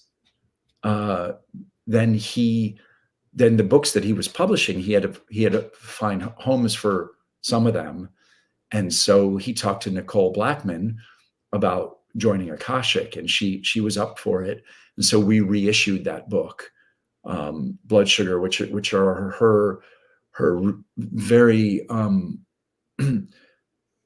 scathing, angry, beautiful poems about facing the horrors that men bring to the world. Not just that, but I think some of her own personal demons and things that she's had to wrestle with. She's writes beautifully about it. And there are some, as indicated by the cover design, there's some frightening aspects. And this book really struck a chord, particularly with a lot of young women who are tired of living in a world of male supremacy. So that book did very well for us, even as a reissue. And it's very hard to reissue books. I would think so. Yeah. You mentioned earlier, let me do one more, because I got a question. Just one up real quick. Yes. Oh, all right. The half that's never been told, the real life reggae adventures of Dr. Dread. Oh, yeah. That was, I'm really proud to have published that book. Dr. Dread was a mentor and a hero to me, still is. And he was my boss. He hired me at Ross Records way back when. And that book is sort of a memoir, but as told in stories. And if anyone who loves reggae music will love this book. In fact, the very first chapter of that book is a story of recording Gregory Isaacs, who we were talking about earlier, and having Gregory Isaacs was sort of a notorious cokehead, which is interesting because his voice is so soothing and so sublime and so beautiful and resonant, and so much of his music. He has rebel. He did rebel music, but also a lot of love songs. Yeah. But and that's part of that's part of the reason why he had trouble getting into the States to play, because he always had visa problems and all kinds of issues. Yeah. And so in the first chapter, which really everybody should read, is about an experience in a recording session with Gregory Isaacs. And in the middle of the session, Gregory pulls out like a pearl-handled pistol on him, and it's like these guys love each other, and Gregory Isaacs was so troubled and drug addicted that he was like pulling out like a miniature little real loaded gun on like someone who he cared about, which is, I don't mean to laugh about it too much, but there is also some humorous aspects of it. But anyway, that's a great book. Let me ask, what do you look for as a publisher in the present? Looking at, I'm sure a lot of material, comes to you. Is there something that you're looking for, or is there like a mission statement for Akashic? Anything like that? We sort of used to have a mission statement, but it kind of needs to be revamped because it's been 26 years. Right. Right. And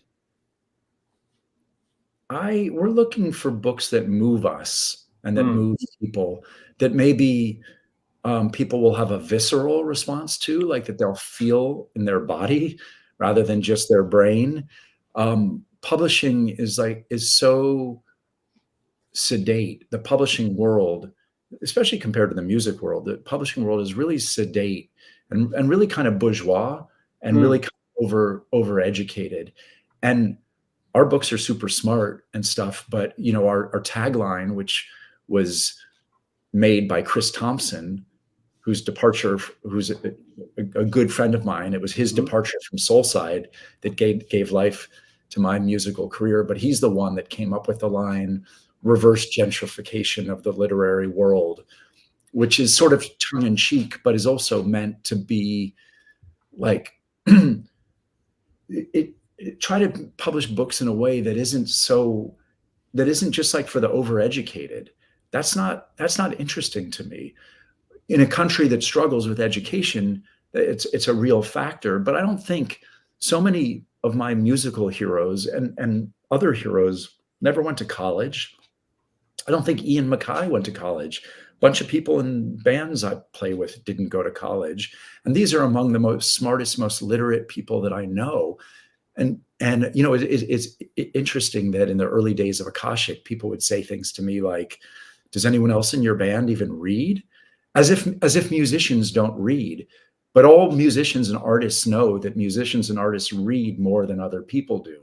So it's not a harmful thing to say that to me, but it's slightly ignorant to be like, do the other guys in your band read? Honestly, on this tour that we were just on, my bandmate Scott McLeod was like lugging around. It was always like toppling out of his suitcase, this enormous book about Beckett, Samuel Beckett. And it's way more highbrow than anything I read. Like, you know, that's some light reading on the road with a rock band. And Bobby, the singer, is reading books about Ethiopian history. And, you know, I can't remember what Alexis is reading right now, but I'm like the dumb guy, you know, and I'm, you know, I'm not dumb, but I'm, you know, I'm not a smarty pants, you know, I do love books and stuff, but I'm not trying to be all bourgeois about it at all. It's embarrassing to me, actually. The book business is actually sometimes kind of an embarrassing business to inhabit. Not all the time, but it's like what I really love is the books and the writers. The business, but the book publishing business is not that great of a business, but it's what someone's got to do it. Someone's got to do the hard work of making the books and promoting them and selling them, and I'm lucky. And dealing with the fucking printers, right? Printing. I don't have any problems with printers. You know, I run a tight ship. You know, so I don't have. I actually, the printing bills are crazy, but the printers themselves, they print us lots of books for pretty low cost. It sucks when the printing prices go up, but I mean, and that because I just put a book out, the printing prices did a big jump after the COVID thing, man. Like it went like boom. As did everything. As did a Hershey's bar at the, you know. That's right. That's fair to say. Could you, Joe, before we do one more show and tell, but I want to ask Johnny about Go the Fuck to Sleep, and that's something we discussed a little bit. Sort of the DIY. Give it out for free ethos. Could you give us the background on that particular title? Yeah. So that's this book, Go the Fuck to Sleep, which is a fake children's book. It's a book for parents, and it's a way for parents to vent. It's sort of, you know, an outlet for parents that are dealing with total sleeplessness. And just to give you a sense of what the book is, I'm just going to read the first rhyme from the first page, which says, "The cats nestle." Let's see, here's the little sort of nighttime kid going to sleep scenario. And it says, "The cats nestle close to the kittens. The lambs have laid down with the sheep. You're cozy and warm in your bed, my dear. Please go the fuck to sleep."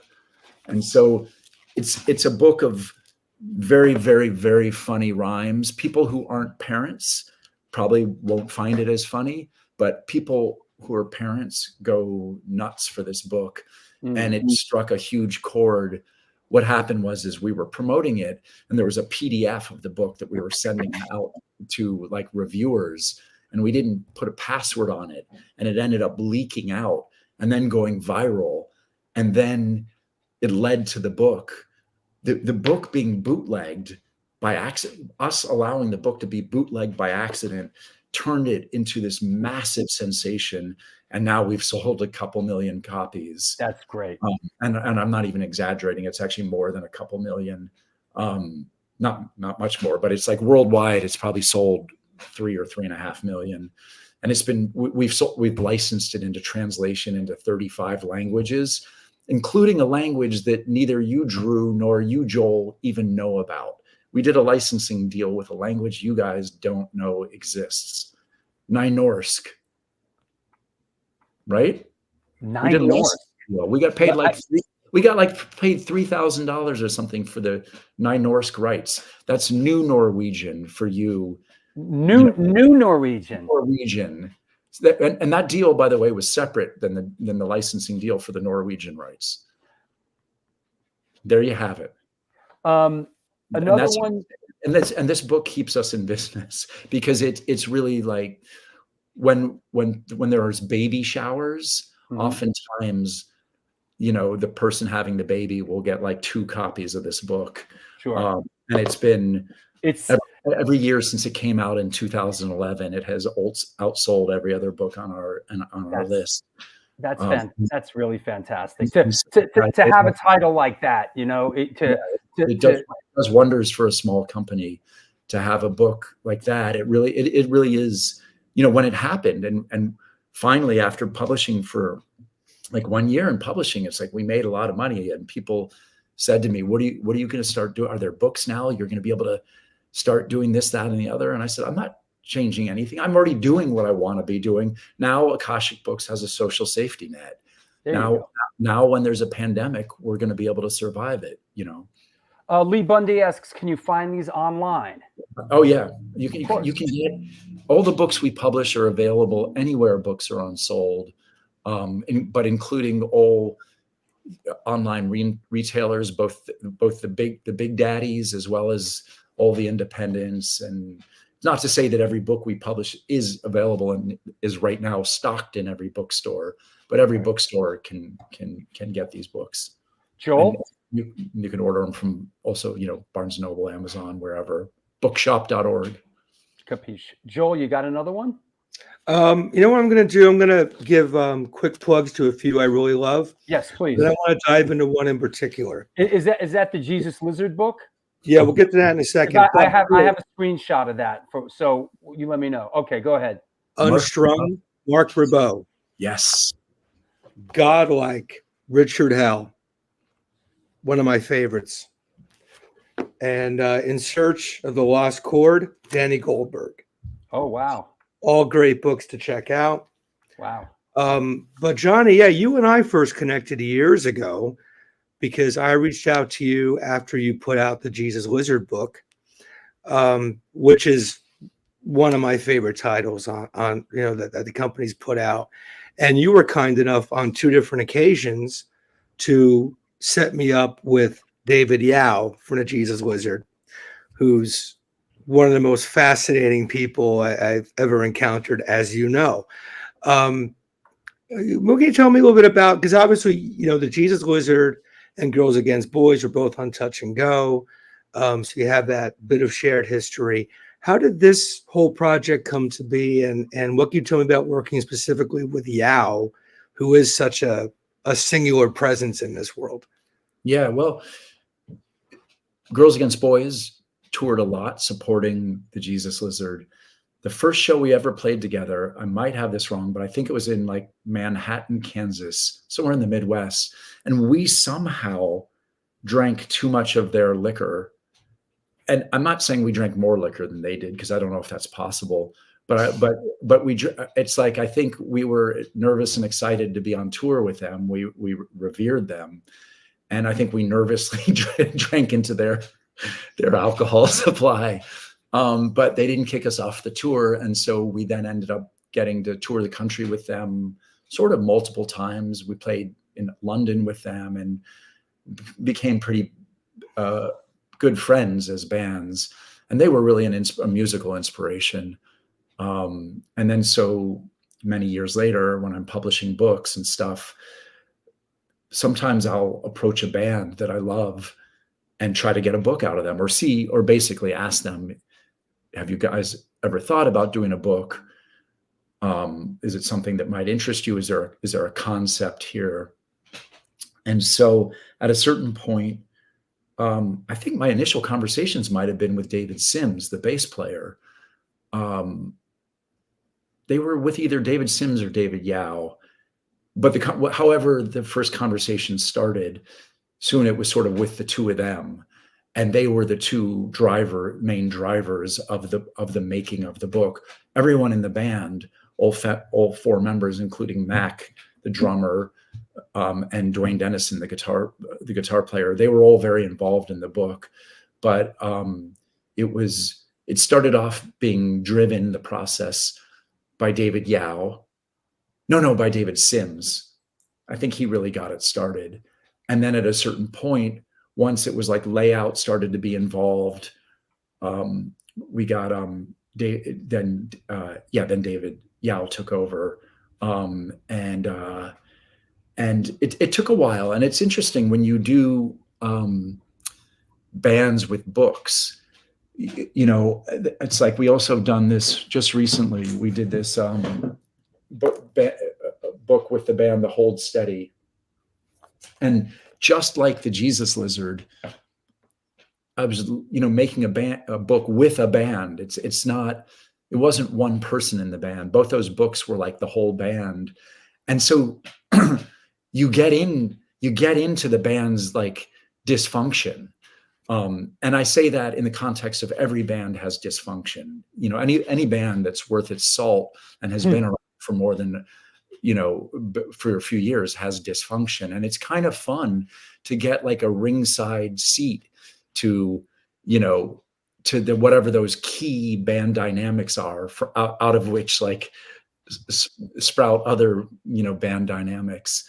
But one of the interesting things about publishing in general with any author is that I noticed, and it may be the same for record labels, and I think it may be the same for studio engineers and producers, but when people are putting their writing or their art in your hands, they really want to trust you. So if you give them reason to trust you, or if you come across as being trustworthy, like this big leap of faith happens.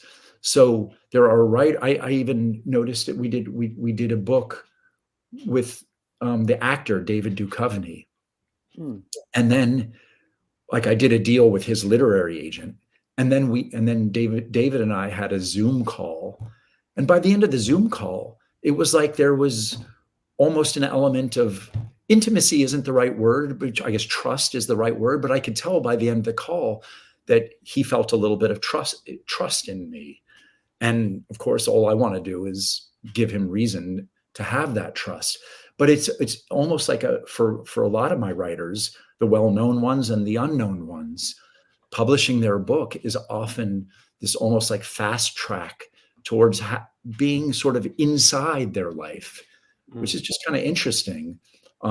It's not necessarily what I'm trying to do, but on the other hand, I do like relationships, creative relationships that are characterized by trust. And so with the Jesus Lizard, they knew me, I knew them. We already it didn't have to really be a getting to know you process, but we got into it, and they were in good hands with me, and I was patient with them. The book took a year or two longer than we were all expecting, but that's fine. I'm usually not rushing for some big publication date. Oh, it's the whatever anniversary of the whatever. Mostly the most important thing is that the book be good. So the Jesus Lizard book was baking in the oven for an extra year or two, and it came out perfect. Now this is a separate book, correct? This is a book of David Yao's cat paintings, cat illustrations that are based on sort of puns and wordplay. It's an awesome book. People, cat lovers love this book. And it's inane, it's beautiful, it's hilarious, it's irreverent, it's it's mildly perverted at times. It's great. It's got everything. I remember years ago, I came home one day and on my step was a package from Akashic Books. And I'm like, oh, cool. I got something new from Akashic. I open it up and I'm like, fucking yow, Yeah, there you go. Look at that. Only one person can make that image. That's right. Pure David Yao. That is so David Yao. Look at that. And it's beautiful. It really is. Fantastic. Let me do a quick sponsor break. This is a quick one, a couple minutes, and then let's come back and let's take some questions from around the world. There's already a couple of great ones in the queue, and we'll be back in a couple of minutes, okay? All right. There you have it. This is the New York Hardcore Chronicles Live. Our guest today is Johnny Temple. Our co-host is Joel Gostin, like Boston. I'm getting it. It's muscle memory. We are sponsored by blah, blah, blah, blah, and Upstate Records. They're a New York-based DIY independent metal and hardcore label founded in 2017. They broke into the scene with their inaugural 26-band compilation and since then have churned out close to 100 releases in their brief 5-year history. With such notable artists as Leeway NYHC, Sub-Zero, Brick by Brick, Fury 5 as part of their roster, they maintain a focus on elevating upcoming artists that have the work ethic to take their music to the next level. Upstate Records also has an extensive collection of distro items from labels from around the world and recently penned an exclusive distribution deal with Century Media. Check them out at www.upstaterecordsnewyork.com. Come on now, the Texas Silver Rush is a jewelry designed from a boutique store located in the birthplace of the Texas country music scene in Fredericksburg, Texas. They specialize in working with musicians in all music genres to design and create unique one-off pieces, as well as to style them for stage, album covers, promo photos, and social media exposure. Their client list includes Rock and Roll Hall of Famers Greg Rowley, Ringo Starr, and of course, Agnostic Front. Information and online sales are being taken at their Facebook and Instagram pages, and of course, www.texassilverrush.com. Last but not least, 126 Hardcore Clothing is a streetwear brand for restless individuals who don't compromise. They're about being positive, spontaneous, and yes, true to yourself. For years, they experimented with several printing methods and materials and collaborated with a large number of designers and illustrators, always giving room for fresh perspectives while retaining the hardcore attitude. Get in touch with them, ramp up your game at www.126clothing.com. That said, just questions, please post them up. If you want to support the show, and we can always use your support, there is a Patreon page. There it is. Come, don't be a Patreon, join Patreon. Exclusive content, free stuff, like the new book. There's a PayPal address if you want to make a contribution. And also that function, if you have a burning desire question, do the super chat function. It comes through in color. I can't miss it. You go right to the front of the line, but please support the show. The show needs your support always. It is much appreciated.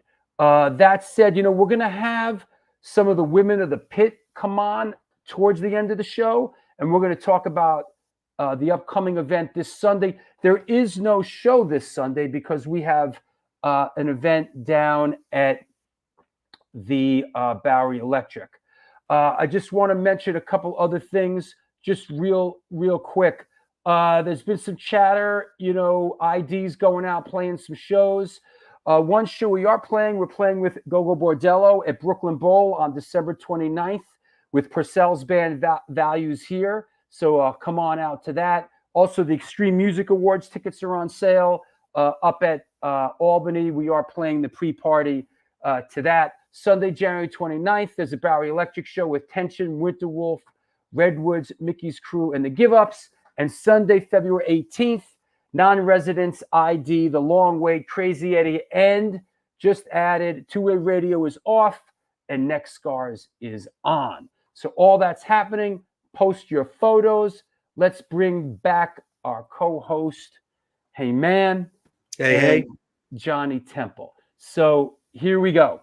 Let's see what we got. Good stuff. Hold on. I saw.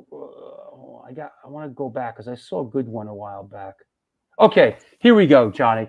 Has it become? Ray Hogan asks, has it become more difficult with the disappearance of brick and mortar stores? Yes, publishing is definitely more difficult with the disappearance of brick and mortar stores.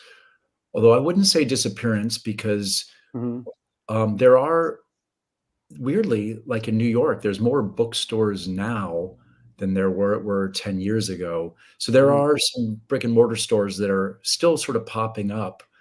But if the whole world got reduced to like online, book selling, book browsing is this, it's, I think when people walk into a bookstore, they know less what they want to buy than when someone walks into a record store. And browsing is more a part of book culture, and browsing is something that levels the playing field. I mean, of course, you as a book publisher, you want your books on the tables at the front of the bookstores. Sure. And that's and just like in the music business, some of that's sort of payola, it's called co-op. It's not payola. It's just, you gotta sort of pay for that space. Not in every bookstore in every situation. But people just browsing books and looking at the shelves, and that's a great way to find things. And so the more that book selling moves online, the more it becomes more of a money game to promote your books. It kind of reminds me of what we've talked about a lot with music going digital, and how we long for the days when we would go to the record store and get the record and open it up, and that was part of it. You go, new releases on Tuesday, and you go to the record store, and you would look at it and who produced it, and it was such a part of the culture, much like going to the bookstore. I'm fortunate. I live in my neighborhood. There's a Barnes and Noble within walking distance, Upper West Side, Manhattan, Barnes and Noble. And we still love going to the Barnes and Noble and browsing and looking through the books and sitting down with a couple books and thumbing through them. And it's still, I dare I say it, it's sort of like something that's being lost in the shifting sands of time, sadly. Yeah.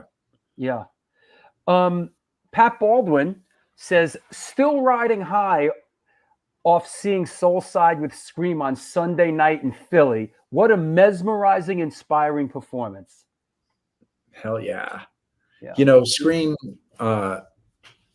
is incredible. They have their brand new record, DC Special, just came out on Discord Records. Yep. Everybody should buy it. It's a great record. And this is the tour these are the shows you just did with them, right? Yep. And Soulside has a still relatively new record, A Brief Moment in History, that also just came out on, well, not just came out, but came out on recently on Discord. And so it was kind of wild for us to be on tour together, sort of with new Discord records. But Scream's new record is great. The opening track, DC Special, Sha-La-La, is like a monster hit in my mind. And to hear them play that song every night, and Came Without a Warning, a 40-year-old fucking punk rock classic. And they are playing the fuck out of their songs. They get up there, and we try to put some heat under their asses, because we get up there and we try to make them feel it. And then they get in there, then they get up there, and it's just every night I couldn't believe how great Scream played. And they're, I think in both bands, it's filled with a lot of true believers. Bobby Sullivan, the singer of Soulside, what he's singing about, it's like, to him, this stuff is life or death, and really historically, Bobby's a student of history. And he sings about history like in a way that I don't know any other punk rock singer or hardly any other singer that can sing about. It's like honestly, I would honestly compare it to like Bob Marley in terms of where history fits in Bobby's lyrical landscape. And then Scream, it's just, anyway.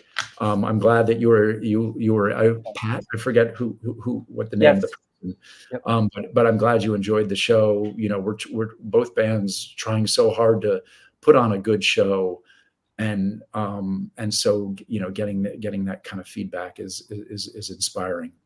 Drew, let me jump in real quick. Please. About Scream. Things are very serendipitous and beautiful in this life at times. On the not so beautiful note, sadly, we lost Ken Stax this year, who was the original drummer in Scream and a very nice guy. Yep. So I want to make sure his name is said during this episode.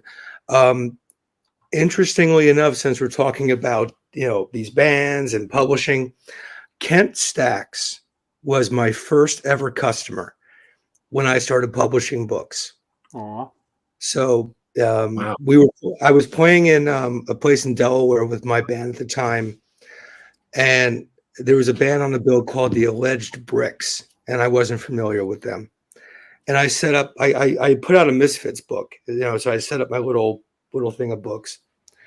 This guy comes over, he's like, "Is that a Misfits book?" I'm like, yeah. He's like, "Wow, I really like them."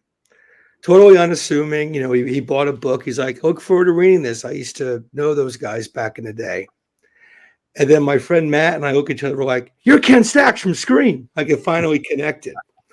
But he was the first person who ever bought anything I ever did as a publisher under my own steam. Amazing. So that's awesome. Amazing. That's great. Michael LaRoche, Johnny, I'm going to post this. I'm going to say it, and I'm going to do the intro to it. Do you publish Glenn Friedman? And of course, yes, it just so happens that tomorrow here in New York City is the Glenn Friedman Minor Threat book event. And Johnny, tell us about it. So yeah, tomorrow at Rough Trade Records it's maybe at 6:30, it might be 6. It's posted, so if anyone's interested. Although, yeah, anyway, it's going to be an event celebrating the launch of this beautiful book of Glenn Friedman's, of his Minor Threat photographs. And also appearing at the event will be Brian Baker and Lyle Pressler of Minor Threat, and Glenn, and I will be moderating a conversation between them about the book. And it should be a lively affair. I've been fortunate to publish several books with Glenn. We did his book of his Black Flag photographs, and we reissued Keep Your Eyes Open, his Fugazi photographs, and we also reissued his skateboarding classic book Dogtown. And so, yeah, we do good work together, and I'm excited for the event tomorrow. I'm looking forward to it, and I'm looking forward to seeing you in person, and Brian Baker and Glenn. Looking forward to it. I saw another. Hold on, there was a great one I saw about. Where's the? Oh, I'll find it. This is a lot of them. The Ruts. Some about hold on, Joel. You can jump in as I look for this. Yeah, I just want to give another plug for this. This is my favorite book of the year, The Gospel to Hold Steady. Great book on a great band. And Johnny, I have to commend your designer of this book. It's just aesthetically amazing, as a lot of your books are. But this one, you guys really excelled with this book. So I'd recommend, even if anybody watching this is new to the Hold Steady, if you love music and you love the community that comes with any band you love, you need to get this book. Just an amazing release. Fantastic. Yeah. Thank you. Johnny, Rick Brust asks, any memories of playing Conan in the late 90s? I remember watching that in high school. Sure. I remember playing Conan in the 90s. I do remember it. It I happened. remember it. We got up there and we played 1 or 2 songs. I think maybe we played 2 songs. But yeah, that was fun. That was fun to play. We played a few late night shows. And of course my Girls Against Boys bandmate Eli Janney is the band leader on the Seth Meyers show. Wow. So I actually had a few authors on the Seth Meyers show recently. These guys who run Boom Chicago, a comedy club based in Amsterdam that Seth Meyers and Jordan Peele and some other people and Amber Ruffin sort of came up through. And so they were invited onto Seth Meyers' show and got to hang out backstage with Eli for a bit, which was fun. Is the Minor Threat book, is it out or is it a pre-order right now? No, it's out. It's out. It's out. And you can order it anywhere books are sold. If you want an autographed copy, you can order that from my company's website, akashicbooks.com. Yeah, I posted that before. Yeah. I posted that before. Yeah. Yes, it's you can order it. Yeah. So from Scotland or anywhere else, of course, the shipping charges, as everyone knows, are pretty crazy. brutal. We're not gouging you with the shipping costs. It's just what we have to pay to get the book to you. But there's also might be ways to order the book. There are some bookstores in the UK and probably even Scotland that carry the Glenn Friedman Minor Threat book, but offhand, I don't know which they are. So there may be a way to order it more domestically. There's a company called Turnaround based in London.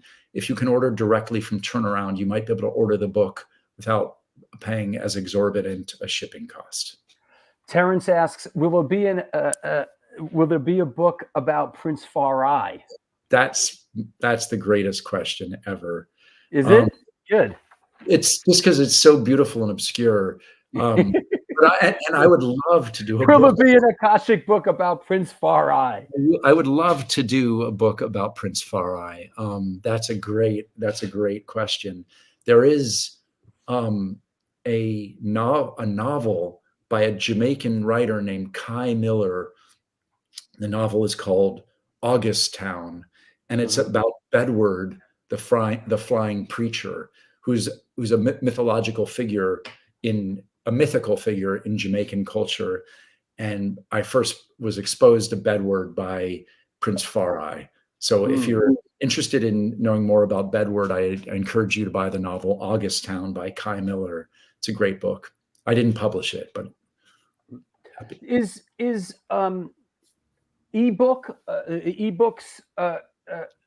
these artists we're talking about, like is that something that you're deep into? Yep. Yeah, the vast majority of our books are available on ebook. Sometimes our art books are not available on ebook. Like I don't think that there's an ebook of the Glenn Friedman Minor Threat book. Sure. That makes sense. But there are ebook versions of almost every book we publish. Okay. And a lot of them are also available as audiobooks. Makes sense. I have a question for you. This is a personal question here. And it's a bit of a gear question. Have you always been a Fender P-Bass guy? I've long been a Fender P-Bass guy. Because everything I'm seeing, you have these beautiful P-Basses, man. Well, thank you. I mean, it's funny because on this tour, a lot of people every night came up to me every night and complimented me on my bass tone. And it's funny because I play super standard gear. So many people play P basses, but I guess that's what it is about, you're a musician. Everybody plays, even if you're with the same gear, you play with your own style and inflection. But I do. What is one bass? I saw that. What is that? With the Ace Frehley strap on it. This isn't my original Soulside bass. Oh wow! And it's a Guild Pilot. Wow. But the Guild Pilot, as some bass players out there might know, has these like this one had these points that were very sort of heavy metal. And I was a little embarrassed by these like heavy metal pointiness. So I took the bass to our good friend, Jesse Quitzland. Most musicians, a lot of people know Jesse. He's a great musician himself, Vile Cherubs and other bands, but he's also a guitar maker, a bass maker, a gearhead. I think he might even be touring with Neil Young right now. And so I said, can you get rid of can you deal with the pointiness? And then he basically just took an axe to the thing, bass up. So there's these huge chunks missing out of it. And then just recent, the end used to be pointy here. He just chopped it off, and he stuck like a compass on it. He also stuck a distortion box that has long since fallen off. But I recently got this bass revamped, put in some new pickups on Brian Baker's suggestion. There's a guy that's got a couple guitars. Yeah, he's got a couple guitars. And anyway, and then I recently played 3 shows with one of my bands, New Wet Kojak, and I got to bust out the guild. But the P bass is better for like loud, noisy, heavy music. Yet it's hard. I mean, there's lots of great basses, but I love the P bass. Yep, there I am rocking out my P bass. Rich Nice 75S. I love A Brief Moment in the Sun. I said Brief Moment in History before. That's embarrassing. I said our album name wrong. Sorry. I love A Brief Moment in the Sun. Are there plans for a follow-up Soulside LP? Thank you. I appreciate that question. We don't have any immediate plans to record, but we are a band, and we're an active band, and so I do hope that sometime soonish we begin working on our next record. It's not something we've talked about too much, but I think it's something we'd probably all be open to it when the time is right. What's this different wood grain one? I have no idea what that is. That must have been some night when. Why would I be playing someone else's bass? I don't know. Or is maybe the light? Maybe the light is doing something to your bass. I think it was these occasionally.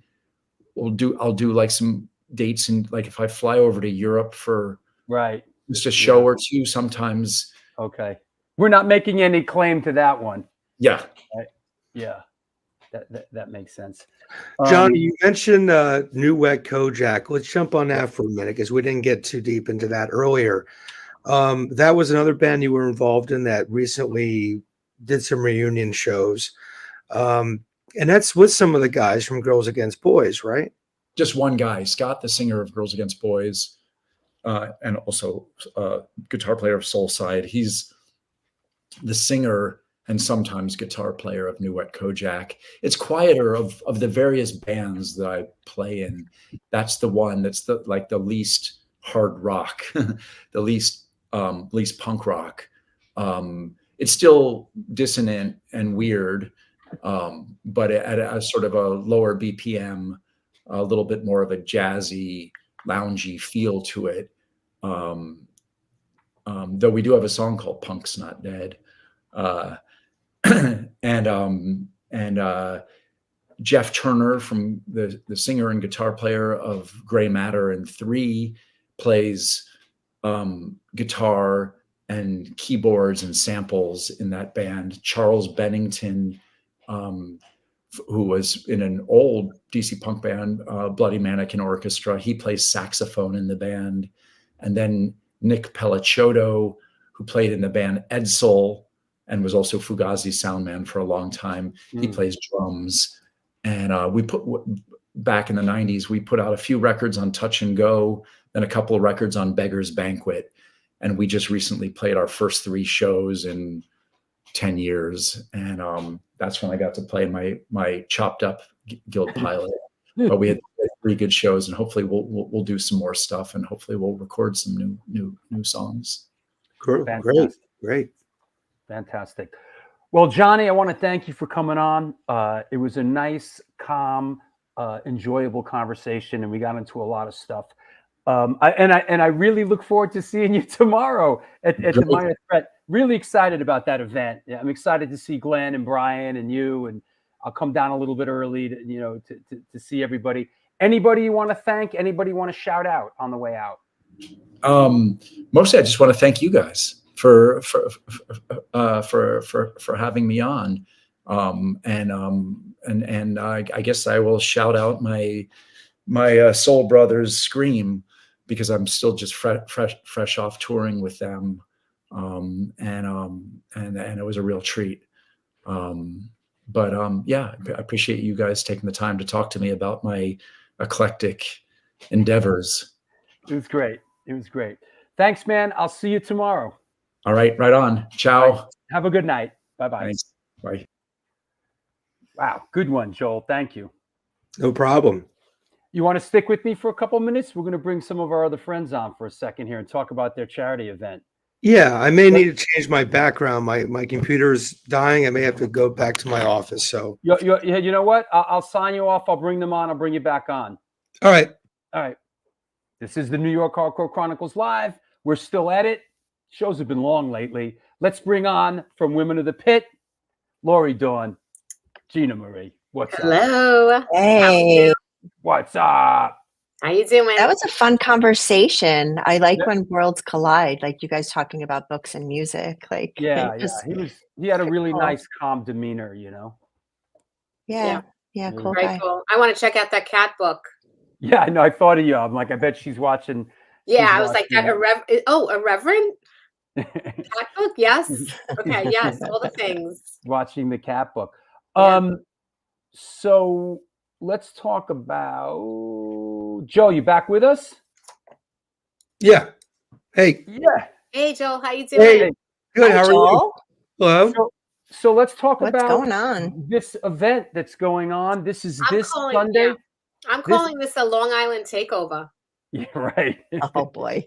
It is the Holiday Slamboree, Sunday, December 17th. It's a free, all ages Sunday matinee on the Bowery, 1 block from CBGB's, the New York Hardcore Chronicles, Women of the Pit. It is proudly sponsored by New York Hardcore Comics. Tell us about what's going on, Gina.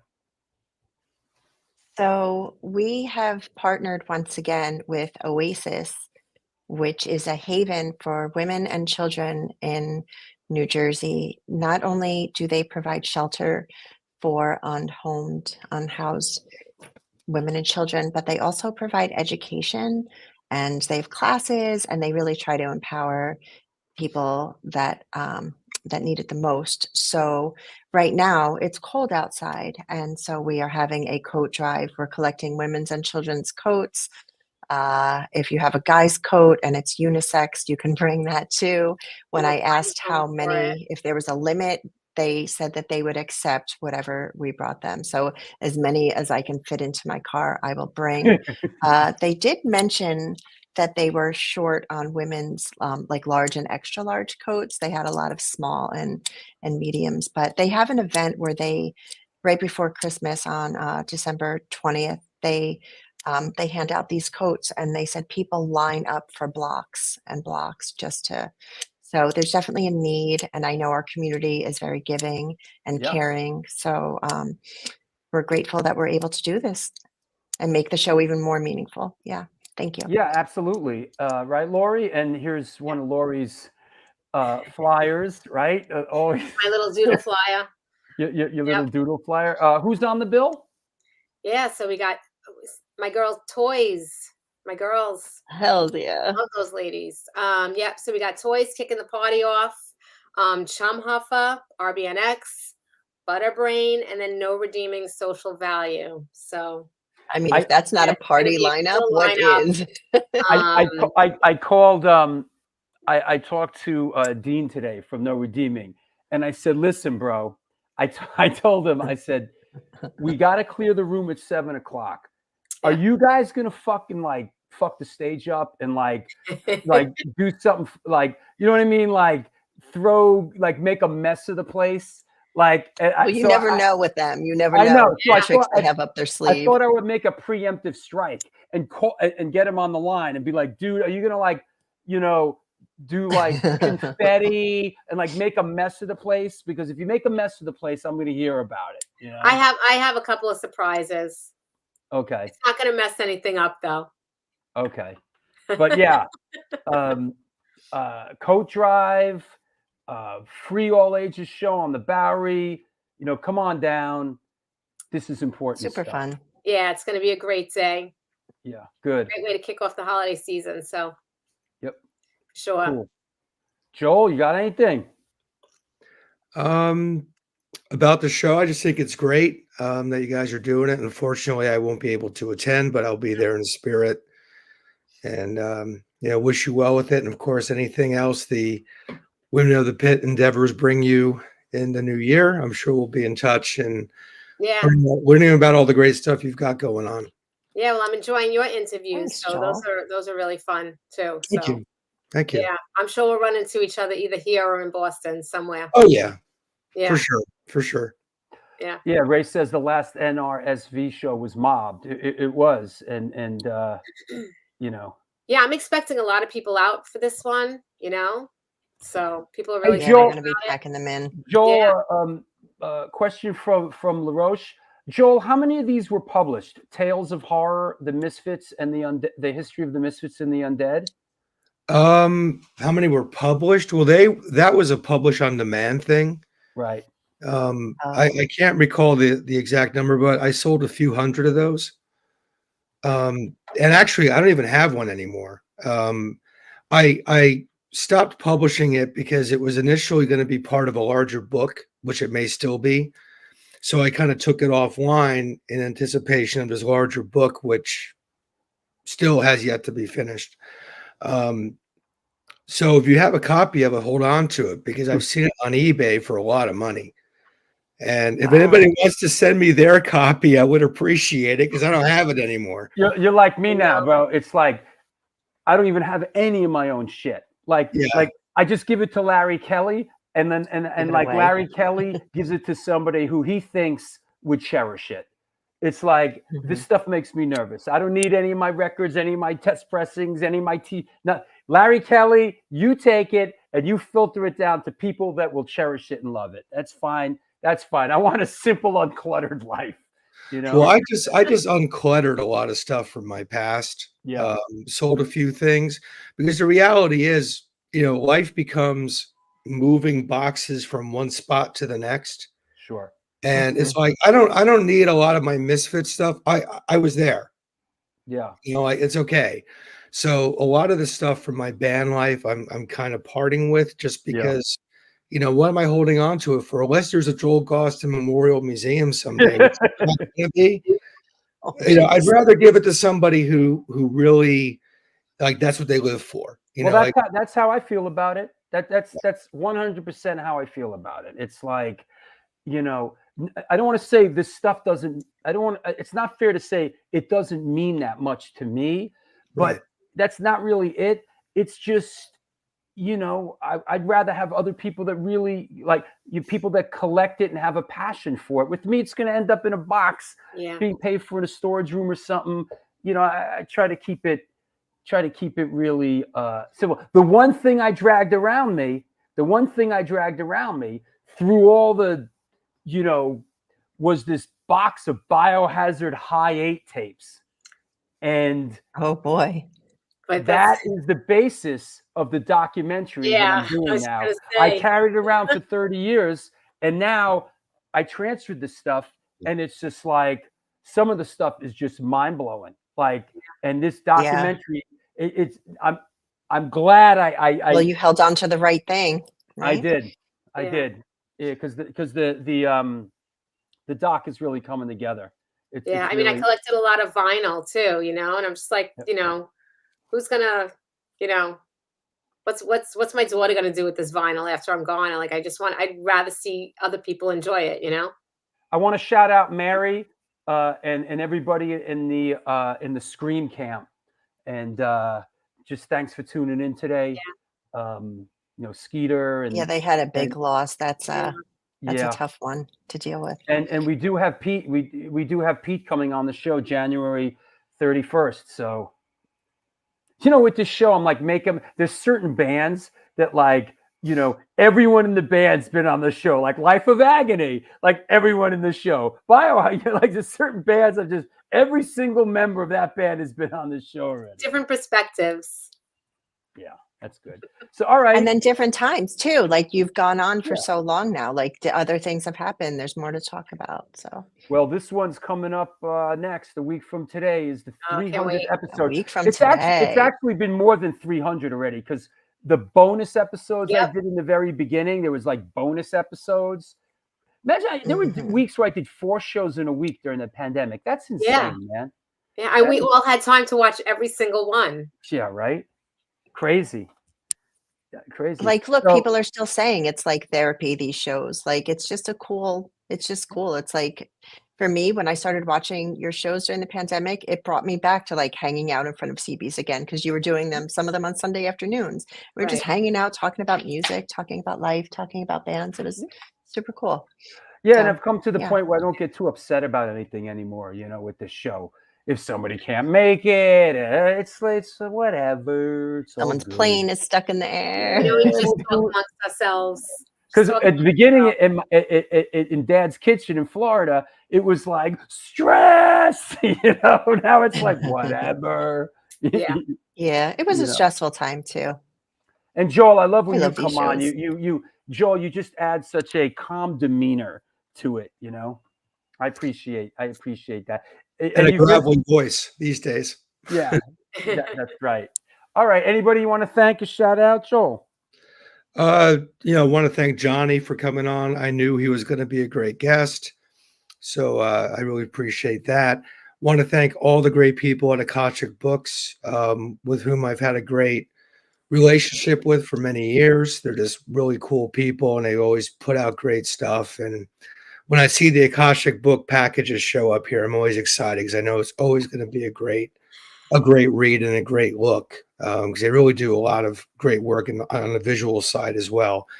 Shout out to all you guys. Shout out to Larry Kelly, as always, our guy Larry, Ray Hogan, all the people involved in Bridge 9, and Tristan, and all you guys. That. So thanks, man, and thanks for doing that great interview with Tristan. Oh, my pleasure. Yeah. All right, we'll talk to you soon, that was man. a cool one. That was a fun one. Take care, guys. Bye. Bye, Joel. There you go. You guys, I'll see you on Sunday. It Bring the is snacks. what's that? Bright and early. Bring some snacks. We need some backstage snacks. That's right. Yeah, I'm Take care of actually you. I'm actually really looking forward to this. I am, and part of the reason is because we're not playing. It's like I mean it. Like when we're not playing, it's like I can enjoy the fucking thing. Yeah. It's like when we're playing, it's incredibly stressful, and So and I'm really glad we're doing the coat drive. We'll set you guys up in that coat room upstairs. Sounds great. Oh, that's awesome. Sounds there's great. a coat room upstairs, and like we'll like position it. Yeah, I usually hide my stuff in there. yeah, but we'll use that. Collecting them, and we're making frequent trips back and forth to the car, so they're not going to get all. They were very accommodating and So excited. nice. I love that. Excited when I asked if we could do this. They were like, absolutely, send us the flyer, 100%. great. We appreciate it. So listen, Jesse Mallon, the Bowery Electric, we love them, and they give us the space for our community, and we appreciate that. Yeah, I really appreciate there's no everybody doubt sharing Jesse it too, cares. so. Oh, sorry, Laura, you go. No, it's okay. I was just really just- appreciate everybody sharing the flyers and stuff. It's been great. Yeah. I was just going to say there's no doubt that Jesse cares about our community, yeah. From all the things that he's done over the years. And then to be so accommodating with our shows. I'm just really grateful we're able to do it. So, Yeah, absolutely. All right, I'll see you guys on the ball field on Sunday. Okay. I'll see you. Bright and early. Well, there you have it. Another one in the bag, the New York Hardcore Chronicles Live. We'll see you a week from today with Ray Capo. I want to thank today's guest, Johnny Temple. It was a fantastic show, and I look forward to seeing you at the book event tomorrow. Until then, friends, family, do good things, and good things will come to you.